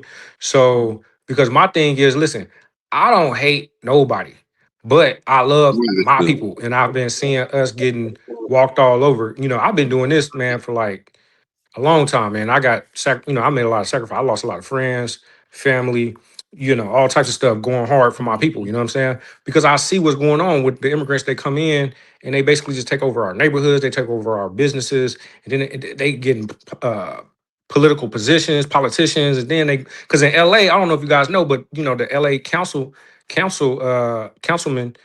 like the president and a couple other councilmen, they literally were reallocating funds from the Black community to the Mexican community, and other communities, right? So this stuff happens, man, and it's like I'm tired of seeing it. And then I see, we at the bottom of the economic totem pole. This is our, well, I'm not going to say that. But because I don't have all the information on that. Right. But Yeah. I know that there's a lot of people that can be uplifted if we went hard on this. You know what I'm saying? But we got to be smart about it. We got to be strategic. You know what I'm saying? That's all I'm saying. Okay, so let me just reframe it then. So when like I like how you approach the conversation. I'm thinking it's you. Well, Can you guys hear me? It was someone in the chat who approached the conversation. Hello? No, we can hear you. Oh, go ahead. It was someone on the panel. Yeah. Somebody already going out. Hey, no, unplug your mic and plug it back in. Mine was doing that too. Okay, go ahead. Okay. It was someone on the panel who had a whole bunch of stats. Well, I'm gonna have to probably go ahead, Nico. I had to mute y'all. Y'all hold on. I muted y'all. Go ahead, Nick. I'm gonna unmute y'all in a minute. It was someone on the panel who had a lot of stats and figures. So when I say we need to get more bold and aggressive, we just need to come with the data. So like what I've been hearing is more reads when people have the data and they have the numbers. So when they start throwing out all of these CK talking points on what is it, 1350 and all that kind of stuff, we just need to have the data and come with the numbers. And we need to keep reposting the numbers, and we need to make them the target and us the buffer. You know what I mean? It's just like a strategy. They have to be the target. So like with what I saw with Joy Reid, the thing she was saying something like China gonna win the Game of Thrones and this, that, and the other. That's something that I would like retweet and tag Matt Walsh, Tucker Carlson. You know what I mean? We got to serve them up. We can't let them just be sitting around talking reckless. We got to serve them up. and make them the bait. You know what I mean? Because they already crashing out. You can see them crashing out. So we got to just flip it. Instead of us being the target, we got to make them the target. I had some more points, but you know how I get water. I get them. Yeah, I gotta be hitting you on Discord. You still got your Discord, right? No, I jumped out the Discord. Remember, I text you. Yeah. But you don't have your own I separate. do. Yeah, hit me up on Discord. But you Okay. know what? I just felt like I wanted to bless the mic. I'm glad you did. You know, I be wanting you to speak sometimes. I told you that, you know. But I just want to make sure that if we going, let's have our stats and our figures and just crush their spirit and stop being nice and stop trying to be like you don't make Jamaican say African Jamaican. You don't make that's irrelevant at this point. It don't matter what they say. It's what we say. It's what goes. We dictate the terms. If they don't like it, go to hell. That's all to it. You don't like what I'm saying, go to hell. Block me. You don't need to listen to it. I don't care what you say. I don't care what you say about me. We just cannot play with these people because they got infrastructure behind them and it's an agenda behind them. They got dark money behind them. They do. But check this out. We're gonna have to go hard. We got to go hard in the paint. We do. But listen, all right, I had my boy. Yeah, listen, I had my boy Introvert Rockstar tell me one time. He gave me some topics. But he was like, "Hey, you can't be going too hard on this YouTube like that. Certain things they catch on when we get. I mean, I think what you saying is cool. It ain't that, but a lot of our guys, if you on YouTube and you know a lot of people that you know on YouTube, they be telling you like, hey, you know what I'm saying? You don't want them to, you know, somebody to feel like it's a threat and they want to snatch you off. You get what I'm saying? So that's just what I've been getting from a lot of guys. They be saying, you know, you gotta be strategic the way you come at people, and you know what I'm saying, how you doing things. That's all I was gonna say too. You could lose everything, like you could lose your whole influence by trying to, you know what I'm saying? For sure. Check this out right here, Water God. Yeah, but I hear what the sister's saying. You know, she passionate. You know. Yeah, I'm with her. I'm with her 100. You know, but you know, we still gotta. You know, sometimes I be getting. You can get so passionate that it comes out that you know what I'm saying. You got to be careful on these streets. That's all I'm saying. Facts. For sure. Look, I'm gonna tell you this right here. So I was going because I don't know if you guys know. Okay, so I did have I wanted to say something about like viral way in them, right? Yeah. So no disrespect to nobody who in the streets, right? But my thing is, how is these dudes? Well, it's not dudes because I've never really heard his brother say anything. It's usually the one guy, right, who be popping off, and he and like I say, I respect them about how they get down with the Mexicans in Long Beach, but how he's a whole crip, bro. Like, you know, I don't know, you know, how it is in like other states or cities or whatever, but in LA, bro, like a lot of gangbangers are anti-black, bro. Like they press black people. You feel me? Like I can't walk down the street without 30 dudes like, hey, where you from? Where you from? You know what I'm saying? And I'm like, bro, I'm not in no gang. I don't want to be in no gang. You know what I'm saying? So if you ain't in a gang, then you got to be terrorized. You know what I'm saying? Like, nah, bro, like who is your leader? You know what I'm saying? Like, you talking about who is our leader, this and that. It's like, no, who is your leader? Are you a op? Are you the CIA? Because all you doing is killing black people, you know? And like I said, man, no disrespect for nobody in the streets, but I'm just keeping it real. You know what I'm saying? Like he trying to come at us, you know, he trying to come at people who basically just trying to love their lineage and represent their heritage and their lineage and calling them CIA and ops and this and that. No, bro, you the one who's literally killing other black people. You know what I'm saying? Just walking down the street because they got a baseball hat on because they probably like the sport or they're from that city. You know what I'm saying? Or they just like the color, not because they trying to gang bang. You feel me? So yeah. Let me interject on that. If you look at our history, like William O'Neill, they get these guys out of jail. You know what I mean? So I did a live one time and I asked people, I said, who does gangs benefit the most? If you think about what all of the gangs done, who have they benefited the most? Who would you say, like, what industry did the gangs benefit? Cemeteries, and prisons, right? Prisons, white present. supremacists. Like, how they benefiting the black community? I don't see it, bro. Like, This is you what I'm know. saying. But But if like you I don't said, no know, disrespect to nobody yeah, in the yeah, yeah. streets, It ain't though. no You feel me? disrespect. It's just back in the days now, look at people like Whack 100. Look at people like Big U. These people allegedly had ties to the government. You get what I'm saying? Just like William O'Neill, who they got to kill Fred Hampton, he was in jail and they got him out of jail for them to work for him and for them to give them information and had them go into the Black Panther Party. So jail is a resource for taking down anything we got. You get what I'm saying? Because you can get somebody can get 8 years or 10 years and you can say, hey, listen, I'll let you out in 1 year if you do this for me. You get what I'm saying? Yeah, and I want to call dog. I'm not just saying this is Cali or LA. I'm just saying that that's my experience because I live in LA, bro. I'm from LA, so it's like I'm just speaking on what I know, Yeah, my experience. You feel me? because And it's I'm drug saying dealers gangs too. in period. I'm Yeah, saying gangs period. So no, Chicago, Boston, wherever, right? yeah, Wherever. yeah. I'm not. Yeah. Florida, because that happened with drug dealers. Anybody, if you go into jail, listen, they're gonna test your integrity on your people. They're gonna always test your integrity. They know the numbers. You know what I'm saying? A lot of people ain't going, but it's people that's going, and they're gonna be able to get more fish. That's just the name of the game. When you getting in there, the game is to get those people to get more people. You get what I'm saying? Yeah. Hey, look, Yeah. check this I out right understand what you're here. saying. I'm And then, finna so I Hold was on. going to Let him also go, Trey. say, Let him go, Trey. Go ahead. Who is that? oh, my Andrew? bad. Yeah. yeah. Go ahead, Andrew. Yeah, so Andrew. I'm finna tell you how you really play chess, right? So, we got foundational Black American, we got the tell the thing, yada yada yada.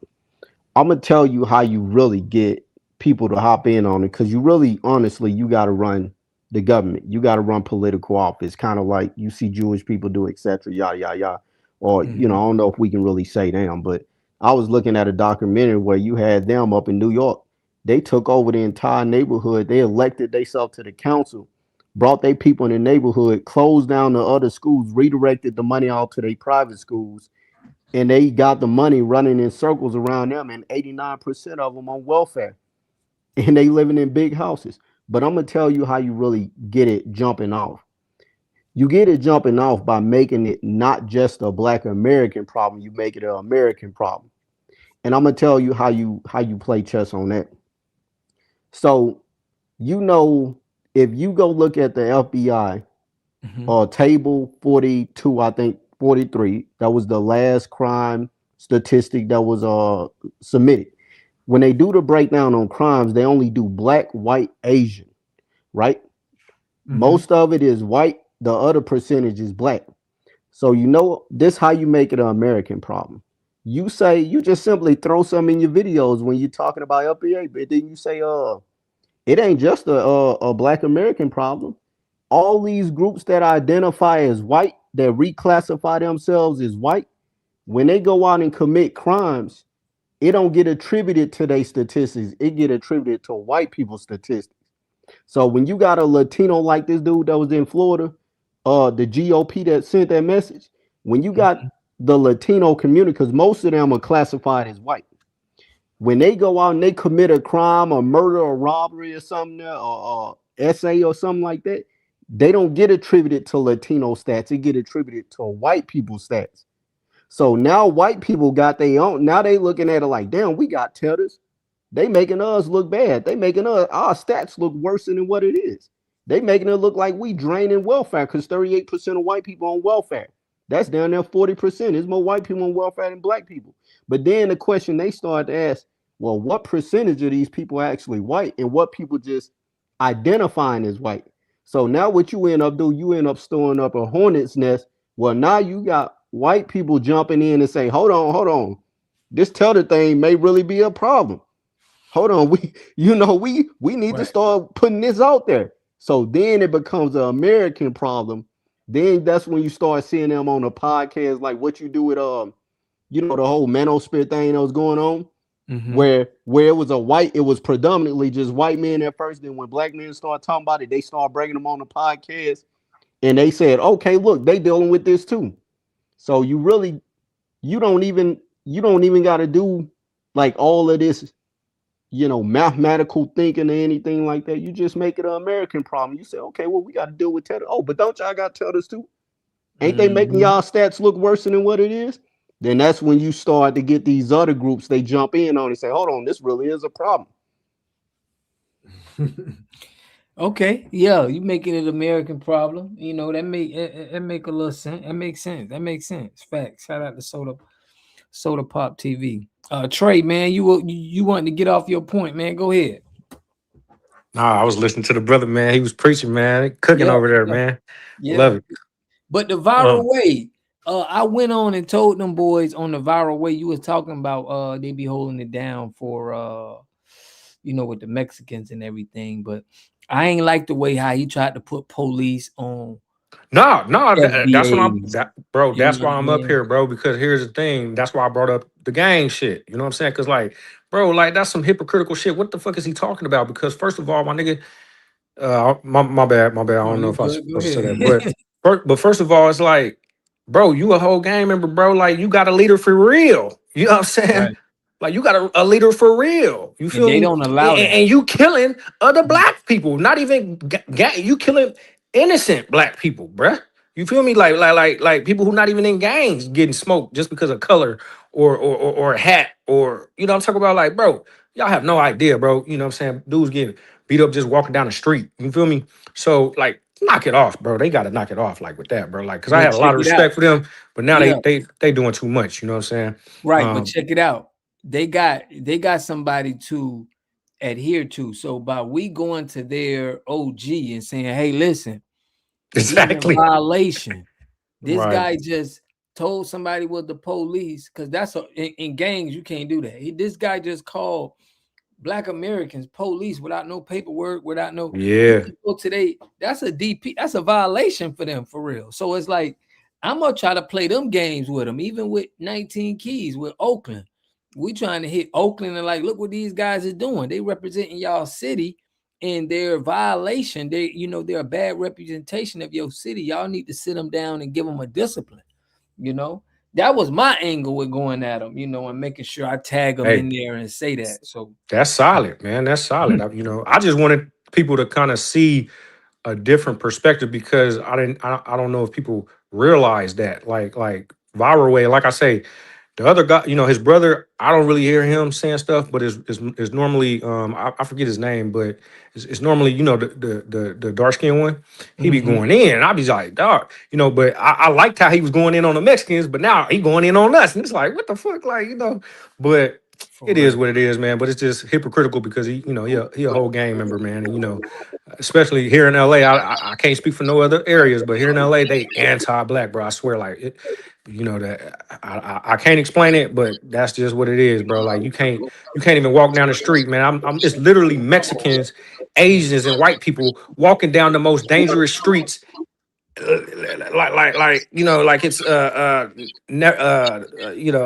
it's Disneyland. You know what I'm saying? I walk down the street, I'm getting checked by every corner. You know what I'm saying? I'm talking about banging on me. You know what I'm saying? Or like 60 Crips, like just hitting on me. I'm just like, damn. I'm just trying to walk down the street to go get some food or trying to go to work. You know what I'm saying? But bro, yeah, it's never ending. But what else was I was going to say? And then like with 19 Keys, my thing is, like I said, man, it's like, bro, he claims to be this pro-black guy, right? And he's making a lot of money going to all these little events, speaking and stuff. But let's speak on the scamming, bro. I want a lot of people to look at his history, look at his background, because it's really sketchy how all of a sudden, because at first he was with it, but now all of a sudden he's like pushing back. And I think he's saying, we being divisive.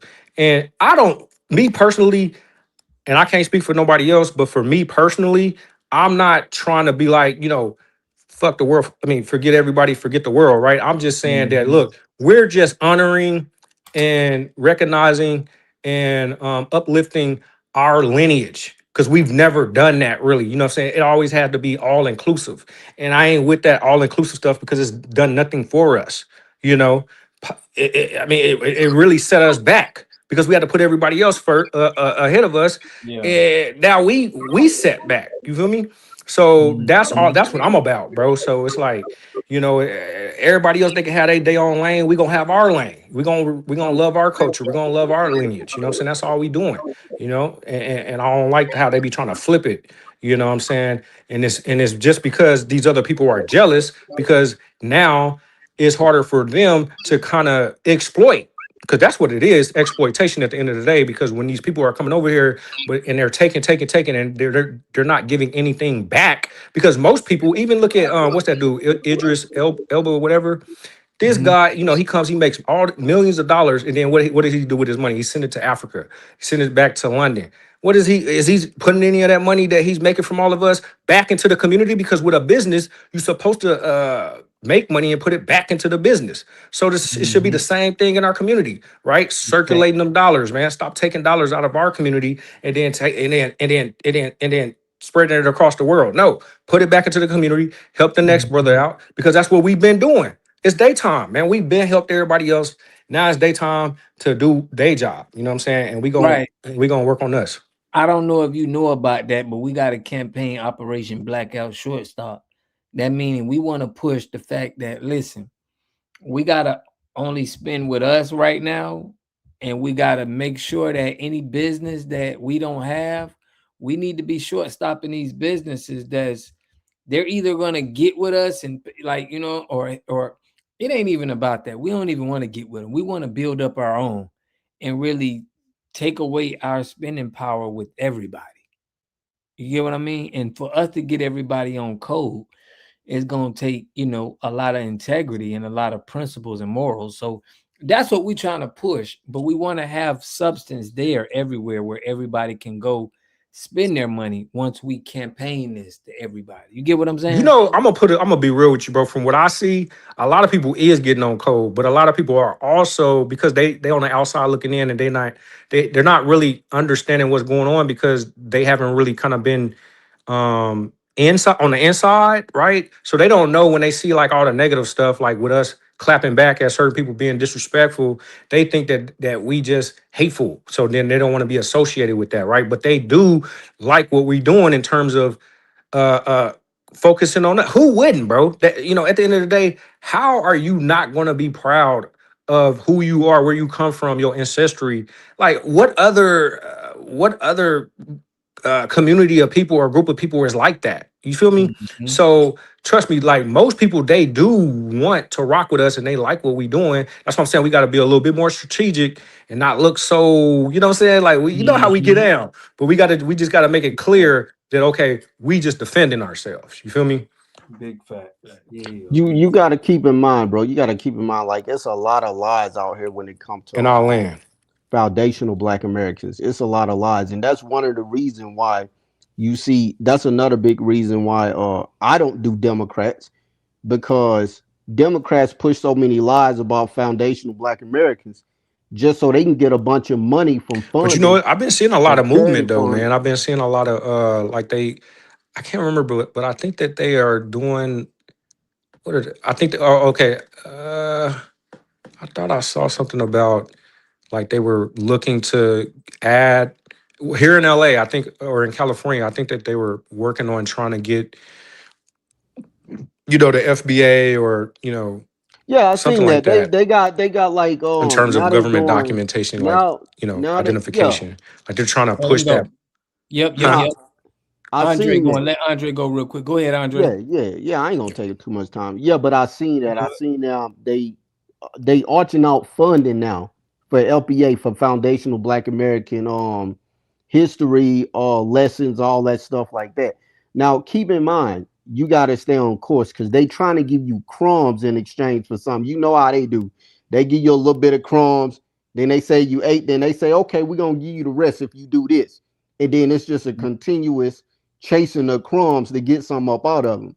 But the thing is, you see, why I started stop messing with the Democrats, because when you actually research our data, our statistics, you see Black Americans ain't really doing that bad. Even with them throwing these other groups of Black people statistics on top of us. Like for instance, man, like here's a big thing that most of us never knew. Most of us never knew that there's never been a point in time what a majority of black mothers been single mothers. It's just a majority of black children born to single mother households. You can go right now to Google. You can say what percentage of black mothers are single mothers. It's gonna tell you 47%. The majority of black women are married with children, and that's with them throwing these other group stats on top of us. But you don't even know it's 1.1 million single black fathers. You ain't never heard of that because you ain't never heard them complain about nothing.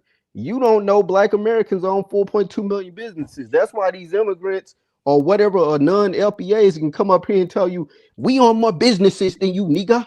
You know what I'm saying? you don't even know that we brought in over 1 trillion in revenue. Black businesses brought in over $1 trillion in revenue within the last 5 years. Over 213 billion a year. Paid over 300 billion to their staff and employees within that time. Like, it's a lot of stuff that we don't know. And another thing is this infantilizing Africa. I ain't saying nothing rude, and there ain't no disrespect to no Africans, but bro, we gotta be real with it. I was just looking at Tariq Nasheed too, and he was talking about that. How like a lot of these African countries was complicit in trading slaves, how they was doing land leases out to the Portuguese and the Spanish and all these different groups so that they can build these forts and castles, how they couldn't really come into the mainland, how they didn't pay their leases on the land. The Africans would come out there and unalive the Europeans and take the fort from them and hold the fort until they paid the money. And they would have to get them more gold to get the forts back that they was holding slaves in. And so it's a lot of stuff about us that they push fake statistics. And then what they try to do is they go get the most desperate people in our community. They only put them on camera, right? They don't put anybody else on camera. If you don't agree with them, they kick you out. They blackball you where you don't got no voice. And that's one of the things that made them mad about social media is the people who they don't put on camera got a voice now. But what they do is they get the most desperate people in the community. They take them people out the Democratic Party. They frame the entire black community around these black people that's doing bad. And then they say, see, look, y'all need the votes. They go to the single mothers and they say, man, look how hard it is for y'all to raise these kids. Look, but if you vote for us, we're going to give you this program. It ain't going to solve none of your problems, but it's a temporary solution. But if you want to keep getting it, you need to keep voting for us to get it. And so they play these games with foundational black Americans. And because we don't know what our statistics really is, and we don't know how good we doing, we think we doing worse than everybody else. A lot of us ain't really going to research that. So we thinking we need the Democrats. We ain't nothing without the Democrats. And so they use that to their advantage. When these non-LPAs come in here, they hide under that label African American. Because see, here's the thing. If you are an immigrant and you go complain about something in the U.S., what they going to say to you? Oh, man, well, go back to your country and fix your country. So they gotta put themselves out there as Black American because that's the only way to legitimize their complaints. Okay. Create a FBA fact sheet and post it online. Uneducated FBA folks. Yeah, a lot of intelligence in here. Salute. Yeah, man. I like y'all points. Dang, did we lose, brother? We lost one of y'all, but that's cool. Andre, you still there? Yeah, I'm here. Hey, I got a question, Water God. Check this out. Yeah. What you think about what I said about making the whole tether thing the American problem? Because you can really, because that'll get people on board to where it becomes somewhere they like, okay, we doing it for ourselves, but now they got the same problem we got. So now we got the same problem. Yeah, but we can push it a little further than just that. You know what I mean? It could go deeper than that. It's a lot of things that is hindering, I would say, Americans in general, that we can, we could say just like grocery. I mean, just with illegal immigrants, period. It's a lot of white people that kind of feeling this. Americans kind of feel the same black and white about immigrants right now. You get what I mean? So we just gotta, like you said, put it in that point. But like you said, the food, when you come here and you got to buy food, that's going to make the demand high. So that's going to make prices higher because when people are here, a lot of immigrants are here and they bring people, like the demand is going to be high. So I'm with you. I think it's a good idea. And I think it's kind of already there. It's already, they already kind of feeling like that too. People who on that right side, only the Democrats, the liberal whites aren't on that. They love immigrants. You get what I'm saying? For sure. So I'm with it, bro. I think that's a good idea. We got to make things an American problem because things that are black problems, it seems like they're not as fast to get things done. You know what I mean? It's niche. It's niche. You know what I'm saying? It remind me of when this dude was coming in and man, I was watching a Tariq Nasheed episode and dude came in and said, y'all mad because we the new cool and we taking over Afro beats everywhere. I said, Negro, go pull up any Afrobeat concert on the internet. It's a bunch of black people there. And it's mainly black Americans in the US that's listening to Afrobeats. It ain't no dang white or Asian or Latino or nothing listening to Afrobeats like that.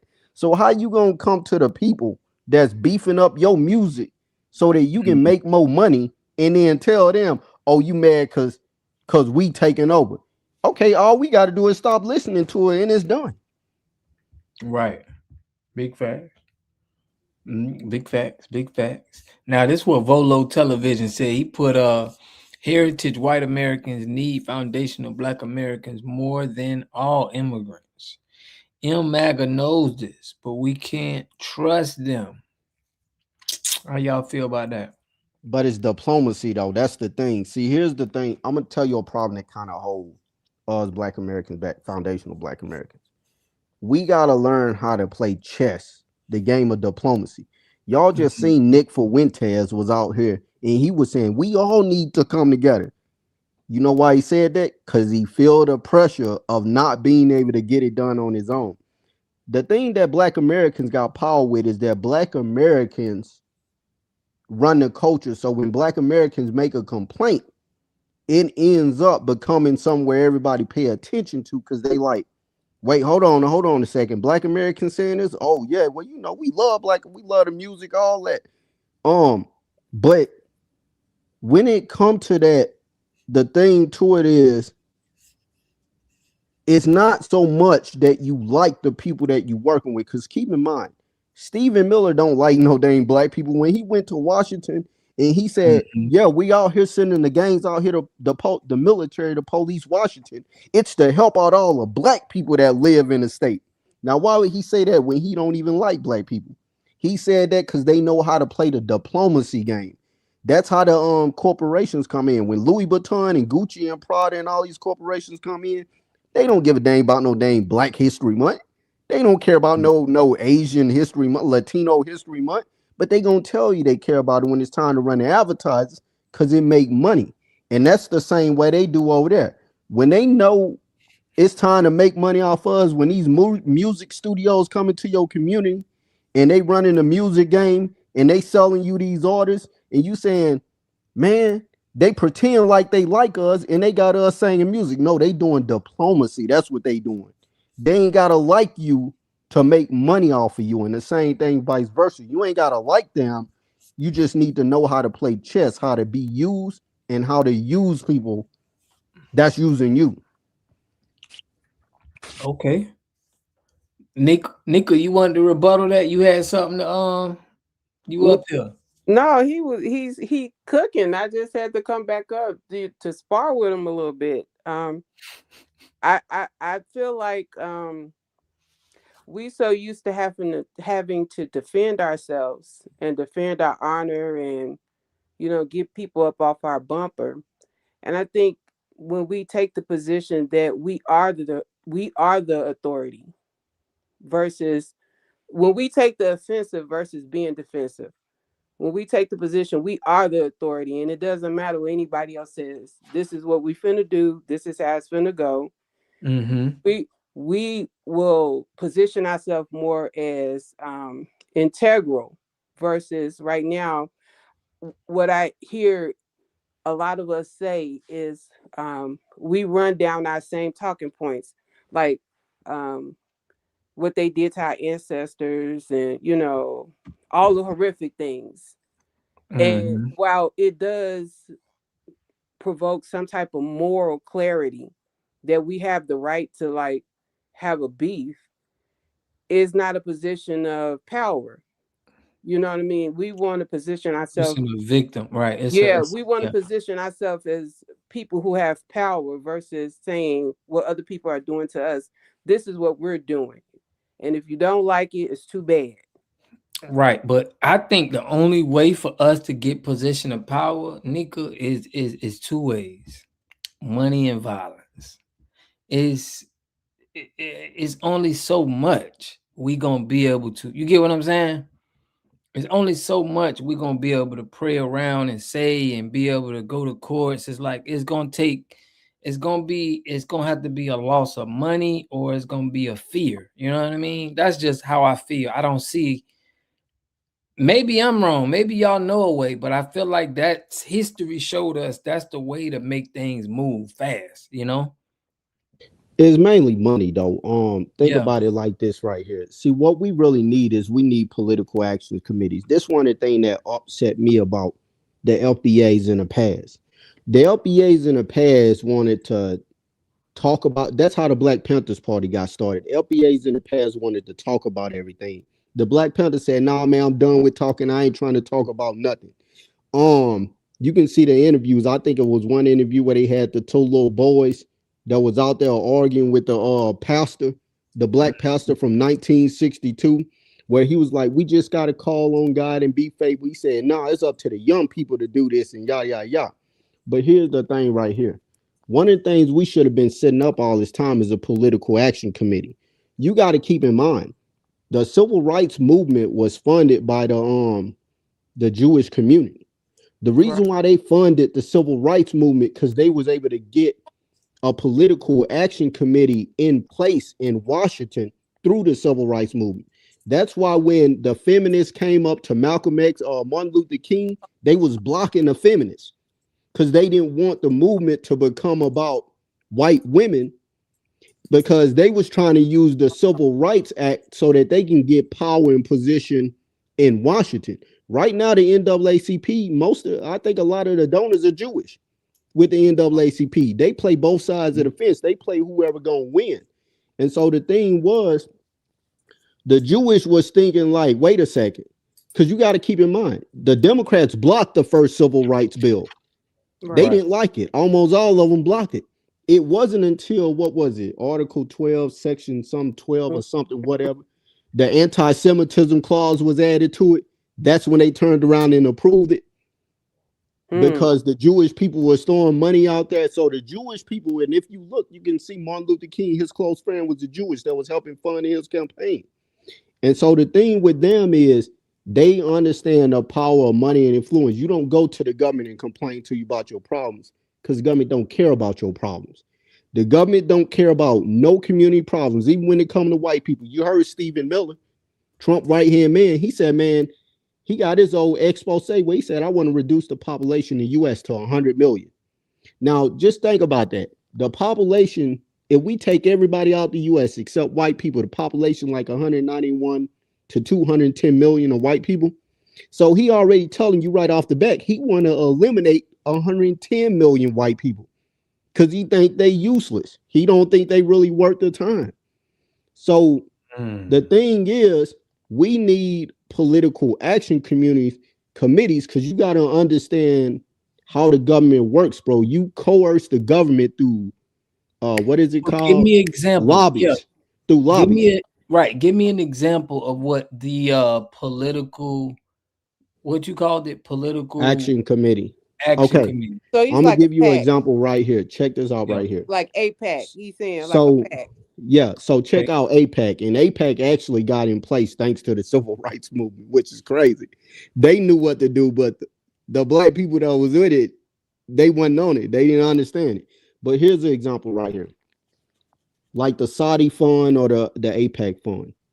In Washington, what they do is they find a tragedy, right?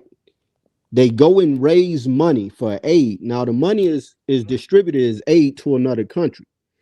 They distribute, let's say, $10 billion. They go into that 10 billion, they take about 500 million out or a billion, and then they re-register it as a 501, 502c or something for political donations. So now they got money to fund the next time they go ask for money. So then they go ask for money again. They say, we need about 5 billion. Oh, and by the way, listen, we just want you to come by the office. We're going to give you 25,000 just for consultation. That's what they say to the politicians. Or we going to give you 100,000 for a speech or 30,000 for this and that. So the politicians say, you know what? I think about it. They go out onto the floor. They vote again. Another aid approved for this country over here. And then they go get the money. Once the aid come through, they take another 500 million out. They set that to the side and they create what's called a war chest. APAC war chest so big now, you can't nobody stop them. Anybody go against them in the government, they get them out of there. They got Cory Booker out of there for going against APAC. They got whoever else out of there for going against APAC. The Republicans don't go against them. The Democrats don't go against them because money talks. They understand the government is all about lobbying. It ain't about emotion. Government don't care about what's going on in your community. They care that you pay them money. Right. So you know, Right. I agree. Based on the information you just provided, like even if we were to create a pack and we came up with the ends, our ends are never going to be able to top their ends, and they're going to always outspend us. So we will be wasting money because like if that's people, if that's like the traditional form of lobbying, like what is the workaround? Like, you know, like chess, like what's A? That's A. What's the B and the C? What could we do outside of that? No, but check this out. This is where it could be, right? If we was in control of that 2.1 trillion the right way to make us have control over it with businesses, revenue, now we'll be in position. But if we're still spending that 2.1 trillion, that $2 trillion and it's going to other people, yeah, we're not going to be able to, because we can circle that 2.1 trillion around 2 times. You get what I'm saying? Like that 2.1 trillion can make more money if it's staying in the community. You get what I mean? Like in my mind, I'm gonna say something. I don't know if it's gonna be right or not, but in my mind, I feel like if we look back at the past at what they did, like right now, if we got small enclaves, we would still be under some pressure for like people to try to break up businesses, or you know, we would still be under some pressure with policies, because people always, even at the local level, they're going to try to put some policies in to stop us. But I feel like at the micro level, everybody, like even if you wherever you work at, if you have any influence on hiring somebody, hire FBA. If you have any influence on training somebody, train the FBA. Just at the micro level, whatever you can do at your level, whatever you're doing, just make sure you include a FBA. And at some point, it's going to continue to bubble up. So I just think like each one just have to put out whatever skills they have and start at wherever you at your level of influence. And from there, like start building small little enclaves. So even if you start on your block, start like a block club party and organize and clean up the block. You know, have the kids come out on a Saturday, turn the music on, pick up all the debris, go out there, cut the grass, paint fences, you know, chop down trees. Just take care of your block, take care of your house, take care of your block. And then once you get that pride, then you will start seeing opportunities to open businesses, and you will see the value in opening business. So I just think it starts at like the micro level. Okay. It's I'm gonna tell you where you run into an obstacle with that though. The way you run into an obstacle with that is that there's a lot of LPAs that are Democrat minded. They still under the Democrat mind control thing, right? You could hire LPA and you could do good for them, but they still under that Democrat mind control where they gonna be like, okay, yeah, I hear you, but you know, things been working like this and yada yada yada. But the thing we also got to keep in mind though is that with any group of people, it's only roughly 10 to 20% of the people in that group that do most of the work. 80% of people in a group don't do anything. They just wait till the results come in. And so where, let's say, like I said, where the Jewish community got a hand up with this is that the Jewish community understands that. I don't know if my mic is. Can y'all hear me? Yeah. Yeah, we can hear you. Oh, okay, for sure. Yeah, what the Jewish community understand is the Jewish community understand it's better for a small percentage of us to get into a position where we can keep money reoccurring and reafflowing, and then we can pay the government or get politicians in a place, lobby them to do things for us rather than to go to our entire population, because you ain't gonna never get all the people on board.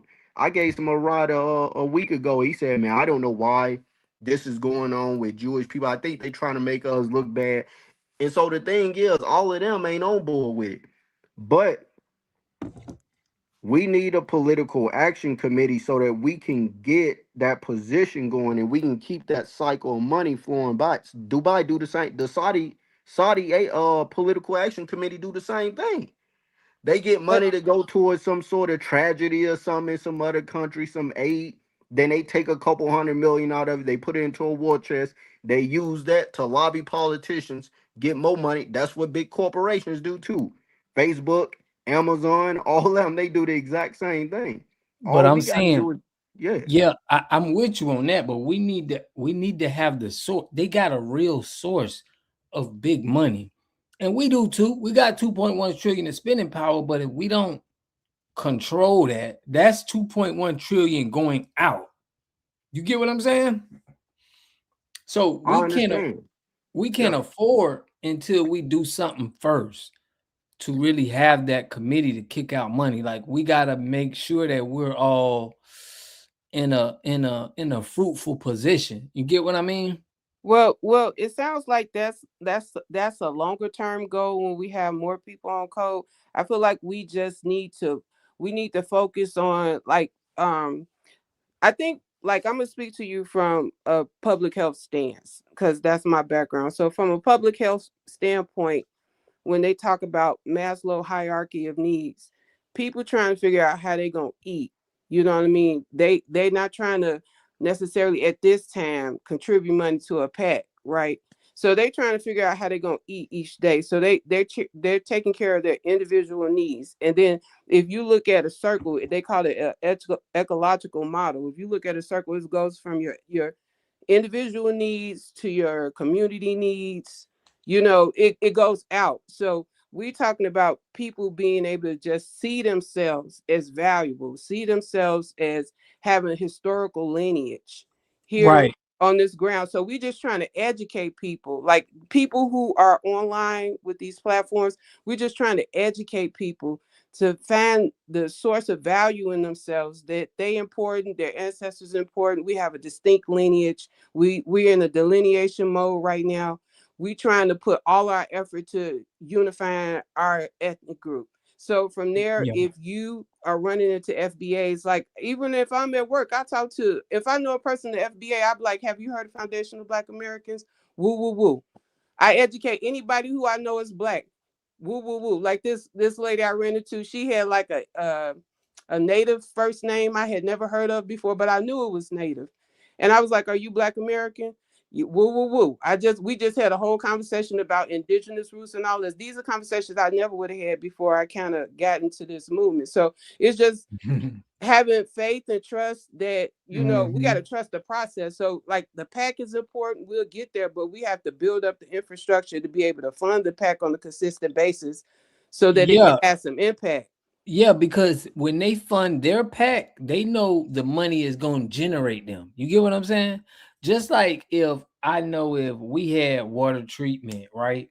And we wanted to pay lobbyists because we know if we get into this position and the government say, okay, we're going to put 2.3 billion into, you know, making sure all of the cities got water treatment. And we lobbying about, you know, 900 million because we're trying to get that 2.5 billion for they're lobbying money with money. You get what I'm saying? They're not just throwing money away. It's like an investment for policies so they can secure their money with the businesses that they got. Y'all But you feel me on know, that? yeah, Huh? I understand. But I'm gonna tell y'all something else though. It ain't all just money. So keep it like here's the thing, man. Politics is a very dirty game. It's a very dirty Yeah. game. You also gotta have dirt on people. You gotta keep in mind. Your boy, y'all know the name you cannot say, Eastern, you Yeah. know, the Yeah. one that, Mm-hmm. yeah, okay. So here's the thing with him. He was part of, the crew over there. He was part of the big money crew, that the big pack. You know what I'm saying? APAC, the big money crew. He was part of them and your boy over there that's now fighting this war on run with the US, right? I'm gonna tell you how they had him out there. They would have him go get very powerful people and put them in compromising positions. He bring them into where all these girls at. Some of them know the girls underage, some of them don't know the girls underage. But you want to know the thing with him, he took videos and photos of everything and he would only communicate through email. So if something ever happened to him, people get a hold of the emails and see who all involved in it. They got 6 million pages down there at the FBI building because of it. His thing was this right here. When, the big money crew went in, they didn't have to offer a lot of money. They could go to a politician and offer them $9,500. And then they'll turn around on top of them and say, look, man, take this $9,500 right here. If they rejected it or if they asked for more money, they'll have their boy come in, Eastine. They'll have him come in and say, hey, man, it'll be a shame if this photo or this video get out here with you with these underage girls. So that's how they had him blackmailing people for them. So if they couldn't get him on the money end, they was able to get him on the other end where they was messing with underage girls. Right, but that's You see kind what of I'm like saying? a Extortion. well, yeah, and I'm thinking that's just like FBAs. We live by a different code. We don't live by that type of code, in my opinion. Now, if you built like that and you feel like you can get that off, if that's Nah. your strength, No, that's something different. What he's saying is this is what we're going up against. So Oh, if okay. we're talking about doing something like that, these people are cornering the game. You get what I'm saying? We not gonna have that kind of power to do that with politicians. So it's a reason they're doing that. It's a reason they had that in place. You get what I'm saying? Right. But so okay, so since we see all of the playbook, like we just have to have a strategy against the playbook that's right on code that makes sense to us. Yeah. That we can stand behind. That's all. If you It's see how very they important plan, what he's just, saying. Yeah, that's right. very important what he's saying, because he's saying that it's a dirty game. So they're trying to lock it in. They're trying to make sure this person worked for them. They got them, and can't nobody else lobby them. You know what I'm saying? And steal their money. Because imagine you giving somebody $2 million and they turn around and take the $2.5 million from somebody else. You get what I'm saying? Right. So I'm still thinking like, okay, I don't want to beat the dead horse, but I'm like, okay, you all are playing big boy games, right? Like the way your man thinking, you thinking like how the big boys think. I'm still on the block. I'm still in my house. I'm still like I got a front porch that need to be fixed, or I'm still in the house. I'm still on my block. I feel like for most FBAs, they gonna have to focus on just the basic, like some Group of your house economic fixed, some on the block, That's- like organize at the block level, and then go with your alderman or your council person to get things fixed on your block, to get access to resources on your block. Start there. Yeah, and then from there you can build an enclave, like you can build 4, 5, 10 blocks up, and then there you go. Now you got a business district. And then like if we get enough of them going, then we can pool money and have packs and play big boy games. Right. But the first step is, like you said, we're going to have to start with the basics. That's why I started that Discord. We got to start with the basics, and we got to start with whatever is going to be bringing in income for us and grow from there. And it has to be people who don't mind. See, the problem with us is we be having too many chiefs. We just need people to play certain roles, whatever that role is for you. It doesn't matter. We need roles filled, and then we need people to be a team player. And that's where the issue is gonna come, because we got a lot of chiefs. But if we could play the game to where it's like, okay, we got people just playing their position, that's when we're gonna be able to really practice group economics. You get what I mean? Right. So let Hey, me check this out. Who Hmm? gon' who gonna play the role of the blackmailer? The you black just on man. that type of time, and that We seems ain't like on that's that. up your Yeah. alley. That's up your alley. Man, hey, look, let me go in there. I'm gonna be like, hey man, how you doing? I'll be like, "Damn, I got a photo of you there, here go 9,500. Maybe you can take a look into something for man, just look over. Wouldn't it be nice if this bill went into place? Here go 9,500. That's what I'm saying. 9,500. If you built like that, if that's I say everybody put whatever your strengths to work. Whatever your strengths are, put Exactly. them to work. If you built like that and you can get it done without getting locked up or Oh, you Yeah, ain't make gonna it get thorough. locked up. Oh, you ain't gonna. right. Hey, Yeah, look, hold I on. Here love go to make it. 9,500. Man, I want 50,000. What you said? Oh, let me Hmm. get this photo out real quick. Oh, I'll take that 9,500. Yeah. That's why I be wanting you tied in, Nick. You got good points and you got that strong, thorough energy. I was disappointed when I'm like, man, Man, y'all I was heard you letting talk. I Listen, seen the snow bunny up in that Discord on the education server. I was like, what are you doing in here? I was just, oh, you talking about the half white person, not a I snow. don't know. And then it was like somebody had got added. They was spamming all in the middle of the night. I'm like, what is going on in this Right. Discord? Okay. You gotta tell us that. Tell me, talk to me. You know what I'm saying? I'm You trying to, but we you see, need I that. done came up on your laugh, man. I care. I Yeah, came you up on your do. laugh. That's what I'm saying. So all I'm saying is, like, you got the right, like how both of y'all talking. We need this energy around other people to let them know, because we got to build our team. And it's like that's what's happening right now. We not building our teams. We are building our teams. That's what I want. Now, see, I'm gonna tell you this, right? What I see I look at so much FBA content like all day, every day. That's all I look at is FBA content, right? I Right. see everybody doing something. And it don't need to be publicized. You don't need to Right. everybody don't need to know what you're doing outside of YouTube. Right. You Just right. work in your silos, do what you're doing, and next thing you know, boom, it's done. Because as soon Mm-hmm. as you start posting pics and putting it on Instagram and all that, they gonna sabotage it. Mm-hmm. So it's just like going to do what you do. Going to do what Right. you do. Now, Ward, I don't know how you feel about this. Can I shout out my website? Yeah, go ahead. Go ahead. Okay, so if you all get a chance, please go to USBA2025.com. It's a digital platform I put together called the United States of Black America. On that website, it spells out what a foundational Black American is. It has all type of resources to help solidify our identity. It has all type of tools that you can download. I created a Declaration of Freedom. Instead of us being emancipated, we're declaring our freedom. Like everything is from a power standpoint. It's a constitution on there. Put the website on the chat for me. Okay. You know what?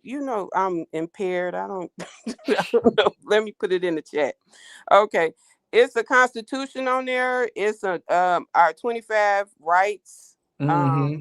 Everything is in there to just have a solidified community as FBAs. And that's the starting point. And it's 3 phases of the platform. The first phase is identity. The second phase is restorations, where we identify particular historically Black communities all across. We're gonna start in Chicago because that's where I'm at. But I have a list of like historical Black communities that we want to start restoring, and then the third phase is governance. It's an orientation guide on there, like it's an orientation section on the resources page, and it kind of walks you through what the whole digital platform is, and it's like a download sheet as well with all of the downloads. It's in one PDF. So if you get a chance, all the resources are free. I was recently accepted to a public health doctoral program to kind of expand this, because my goal is to take my public health knowledge into academia. Because what I noticed is I've been working in academia for almost 20 years. These people come into our communities, their whole research portfolio, the whole university platform is built on what they call social determinants of health. So where they go look at, do you have housing? Do you have education? Do you have, basic needs? And they measure all of these things, but they come up with the same story.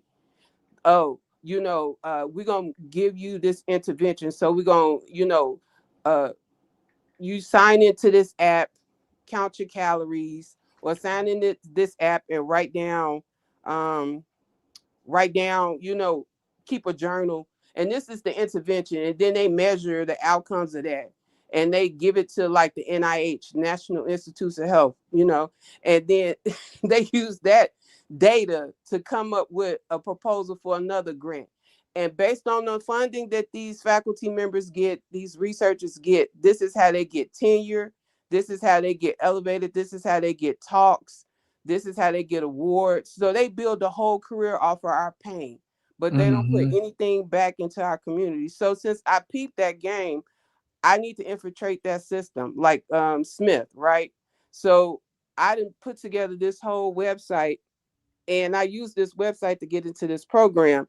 So I'm going to be all my study is going to be based around the information that's on this website, because basically what I'm trying to do is come up with new terminology, new ways of thinking, write books and all this stuff to just change their approach. You have to bring tangibles and infrastructure to FBA communities. You can't be coming over there with no $100 gift card and having our people go through all these clinical trials and these studies, and you're not putting no community centers. You're not building out nothing for us, and you got billions of dollars in your endowments. It's not going to happen like that. But this is that's a long-term, it's a long-term process to get there. So I just want to share that. Okay, definitely. We need to talk about that. We talked about that before. I want to get a little bit more acclimated, but you kind of ran off on me. Whatever. You ain't gonna let I'm on your live, man. I told you I wasn't gonna never do that, didn't I? And I'm feeling my guts, knowing you gonna post it. But check it. Post the link, because we want to know the link. I did put the link in the chat, I think. You did? Okay, put the link in there, and yeah, we got to stay on it. We got to stay communicating and pushing, man. I was looking forward to you once I heard that for the first time. But you good. I saw your message. I'm gonna hit you back. We definitely can connect offline. Definitely. That's what I'm trying to. I want to connect. You got something going right there, and I'm trying to position some things. You're doing a great job, though. I appreciate it. Thanks, Water. I talk a lot, so I'm gonna go on and drop down. But thank y'all. I appreciate the conversation. It was really good. It was a decent conversation. All right, for sure. Very good. Yeah, we appreciate you. But look, man, I get it at this, because I'm about to dip out here in a minute here. Yeah, do you got my Discord, bro? No, I don't think I got it. Hold on. You need to get in there, man, so we could let me get it for you. 1 second. Dang, didn't I put it? I think we put it in here. Hold on, let me get it. Mama Lisa put it in here somewhere. You gonna put it down in the chat? I'll just. Yeah, I want you to cause man, you got some good. We need you in there. We got a good group of us, and we trying to do something, and we need that I'm on my other computer. That's the only thing. Let me see. Mama Lisa. Call Dog. You think you could put the can you put the link in there, Call Dog? Let me see if he could do it. Mama Lisa out of here. But it's all good. If you got Instagram, Andre? No, I don't really.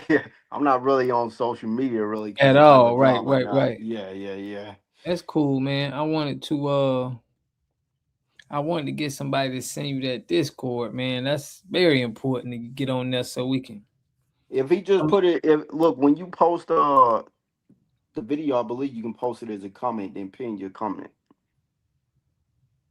I don't want it for it. Ain't this is private? Okay, I'm putting private people on. You know what I'm saying? I don't really. They be throwing it in there, but I ain't trying to have everybody. I can put it in there. Hold on, I'm finna put it in there before we close it out. Give me 2 minutes. I'm finna put it in there. But I don't want everybody. It's not a, it's not a thing that where I just want everybody in there. There's some real information in there that I'm trying to do. I'm finna get in here for you right now so you can get it, man. Hold on one sec. Okay, here you go. I'm in there. So I'm finna put it in the chat because I'm on the other computer right now. Mama Lisa normally put it in there. Yeah, she normally put it in there. But this is how we can stay connected, man, on these ideas. I don't want it to go to waste, man. You seem like you got some good ideas and we could be linking together. Here you go. Copy. All right. Yeah, I may be hearing some crazy. Okay, it's in the chat. I just put it in the chat. Okay, for sure. Let me go in and copy that here. Oh shit, my phone at 1%. Yeah, we got 100 people in it. Shout out to everybody who in the live, man. Yeah, I was gonna for sure. I was gonna say like this right here before I hop on up out of here. I tell you what, a big thing that we got to do is we got to start looking at things from a advantage position rather than emotional position. And the reason I say that, I had this guy I was working with, right? And so my job's kind of like a pretty, not really laid back. No, it ain't that at all. It's just not really, a public knowledge type of job. So I had this guy, this Jewish guy who was I ended up finding this company about $7 million or something like that. So he gave me a call and he was talking on the phone with me, and he's just trying to do the sweet talk thing and all that. I was like, listen, man, you got to submit your Schedule B's to me. I mean, your Schedule A's to me. And your numbers got to match up, and then I could probably drop this fine down to a couple $100,000 or so. So we were riding in a car. We went somewhere. We were riding in a car, and he was telling me about down in Mississippi, how he went to these meetings down in Mississippi monthly. But down at these meetings, it would be like these white dudes at the meeting, and they was extremely racist. And so they would talk a lot of trash about Jewish people, making fun of him because they didn't know he was Jewish. And so he was telling me how I got a meeting with them tomorrow at Sunday, and he's like, "Oh, I hate to go down there because these guys are racist a-holes, yada yada yada yada yada."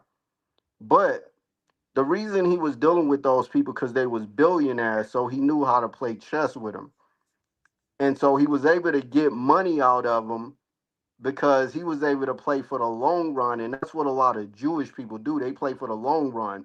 You really can't get over on the Jewish community like you think you is. You got to keep in mind, the people that we're here, black people refer to as racist, white supremacists, and stuff like that.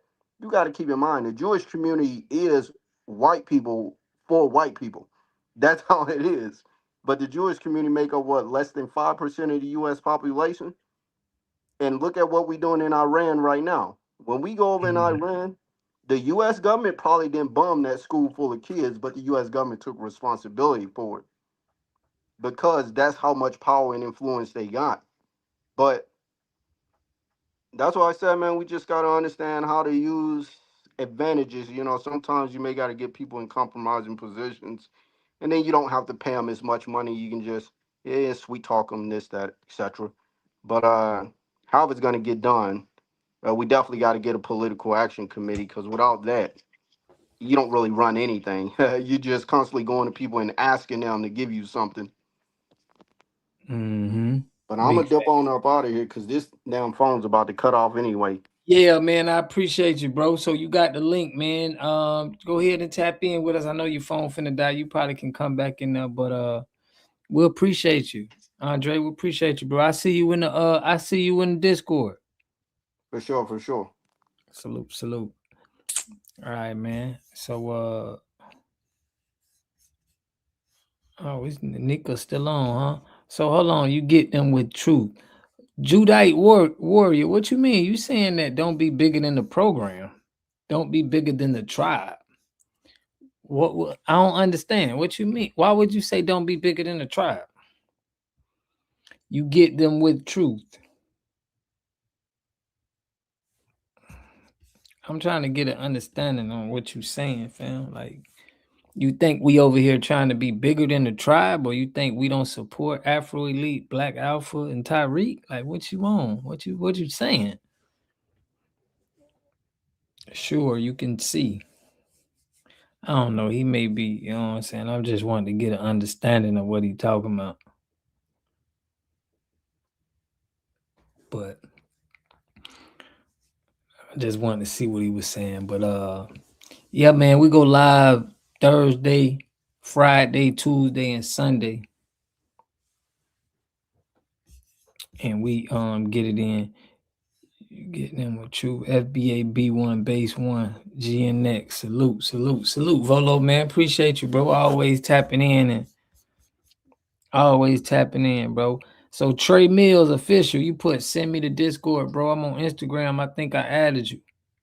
Okay, I just put the link in the there. So you put the little hats, okay.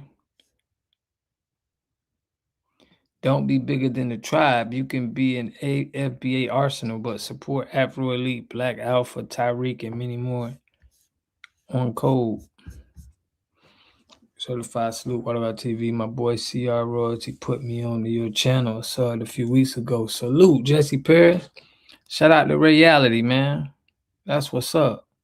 Okay, you in there. All right. Yeah, man, we got a lot of different categories, man, that y'all in there. No, I'm saying that those who you said you can't fool them. Okay.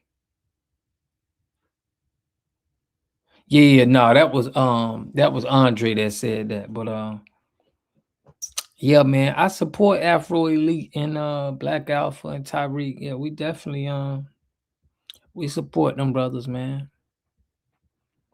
I support all of my brothers who want some liberation, you know what I mean? And or on pushing the people forward. I'm gonna support you. You know, I'm definitely gonna support you. But I'm an FBA B1 content creator too. Okay. All right, salute, man. That's what's up. Fam. Yeah, but we trying to come up. We trying to practice group economics with us, man. So we trying to really, figure out the best way that we can all work together and generate incomes for ourselves with just using ourselves. So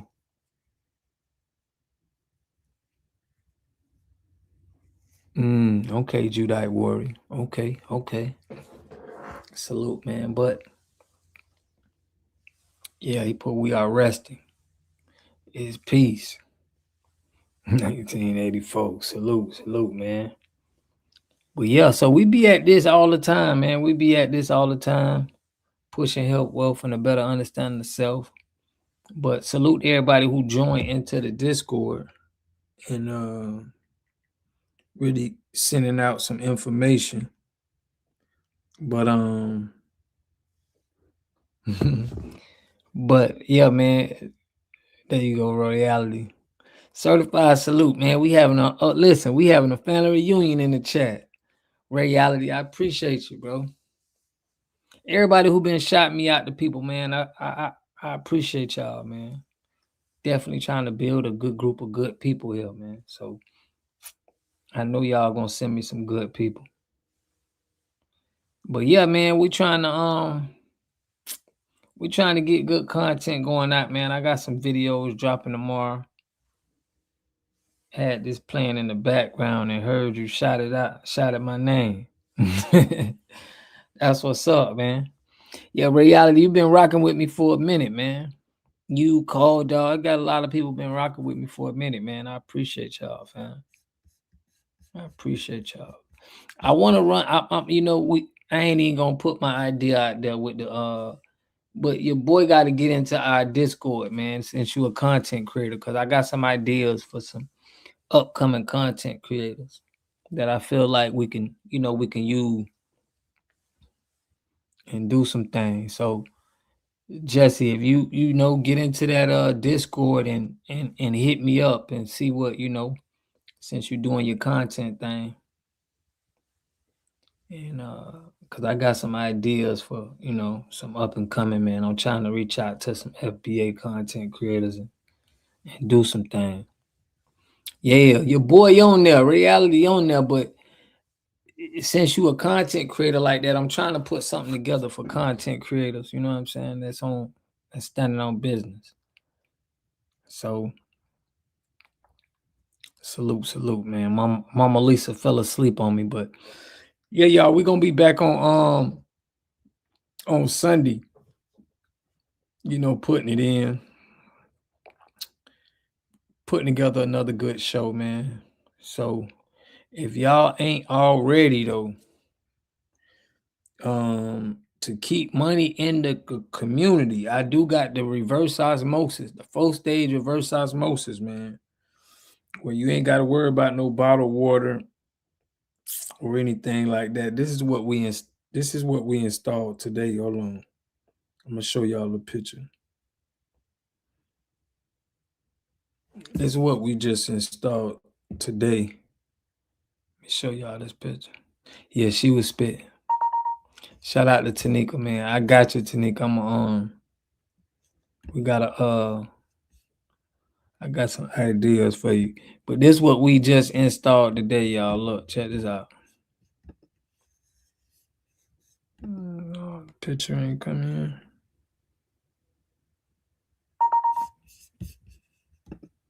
But check this out.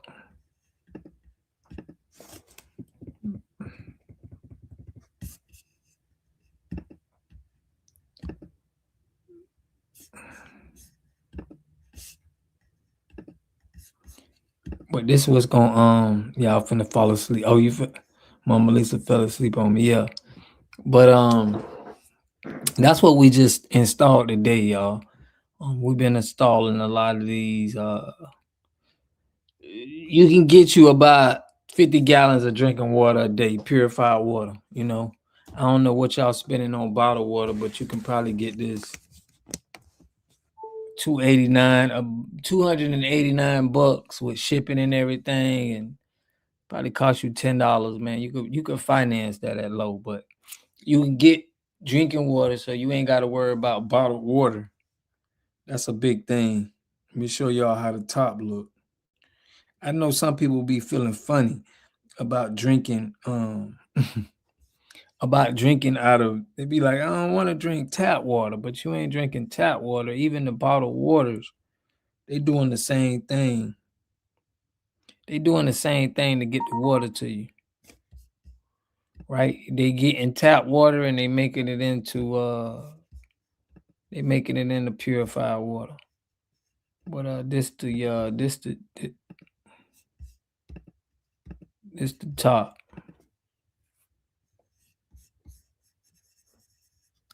Okay, so you see that little faucet on the side. But that's just a way, man. I'm trying to, we save a lot of people on buying bottled water. You get, you can get 50 gallons a day. So y'all know you're supposed to drink like, a good enough amount of water a day. You know what I'm saying? Nice. All I got is a Brita Lifetime filter. Yeah, man, this really gonna do the job though, man. This gonna do the job that you need. Shabbat Warriors, but yeah, I gotta start putting that in there for y'all. Salute. But yeah, man, that's what we do, man. We just take out impurities in water. You put nothing. I boil my water, but I've stored a lot. Yeah, boiling your water though, man, is just, it's not the best of ways. You know what I mean? You're gonna kill some bacteria, but it's certain stuff that you can't boil away. And this is the best process, man, that you're gonna go with a reverse osmosis, you know. But that's just something I'm putting out there, man, to let y'all know that this is what, you know, this is the best way of drinking water for real, you know, and not having bottles and having something at the crib. But yeah, man, I appreciate everybody, bro, tapping in. Dang, Nico, you still on? I still got your you still online, Nico. What you want to close them out? She probably just got the thing. She ain't even on. She just jumped off.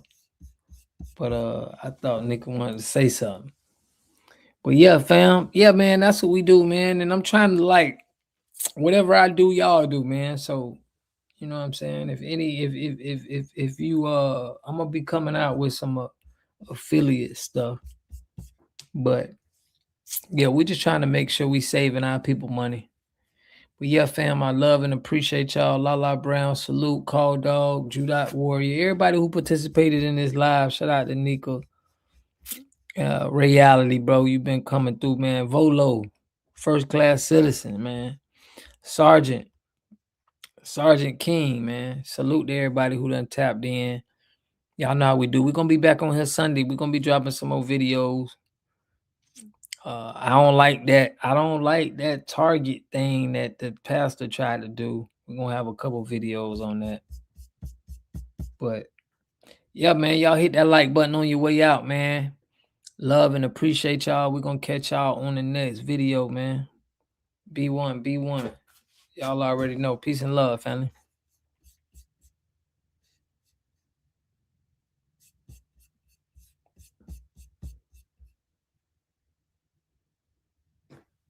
Salute, family.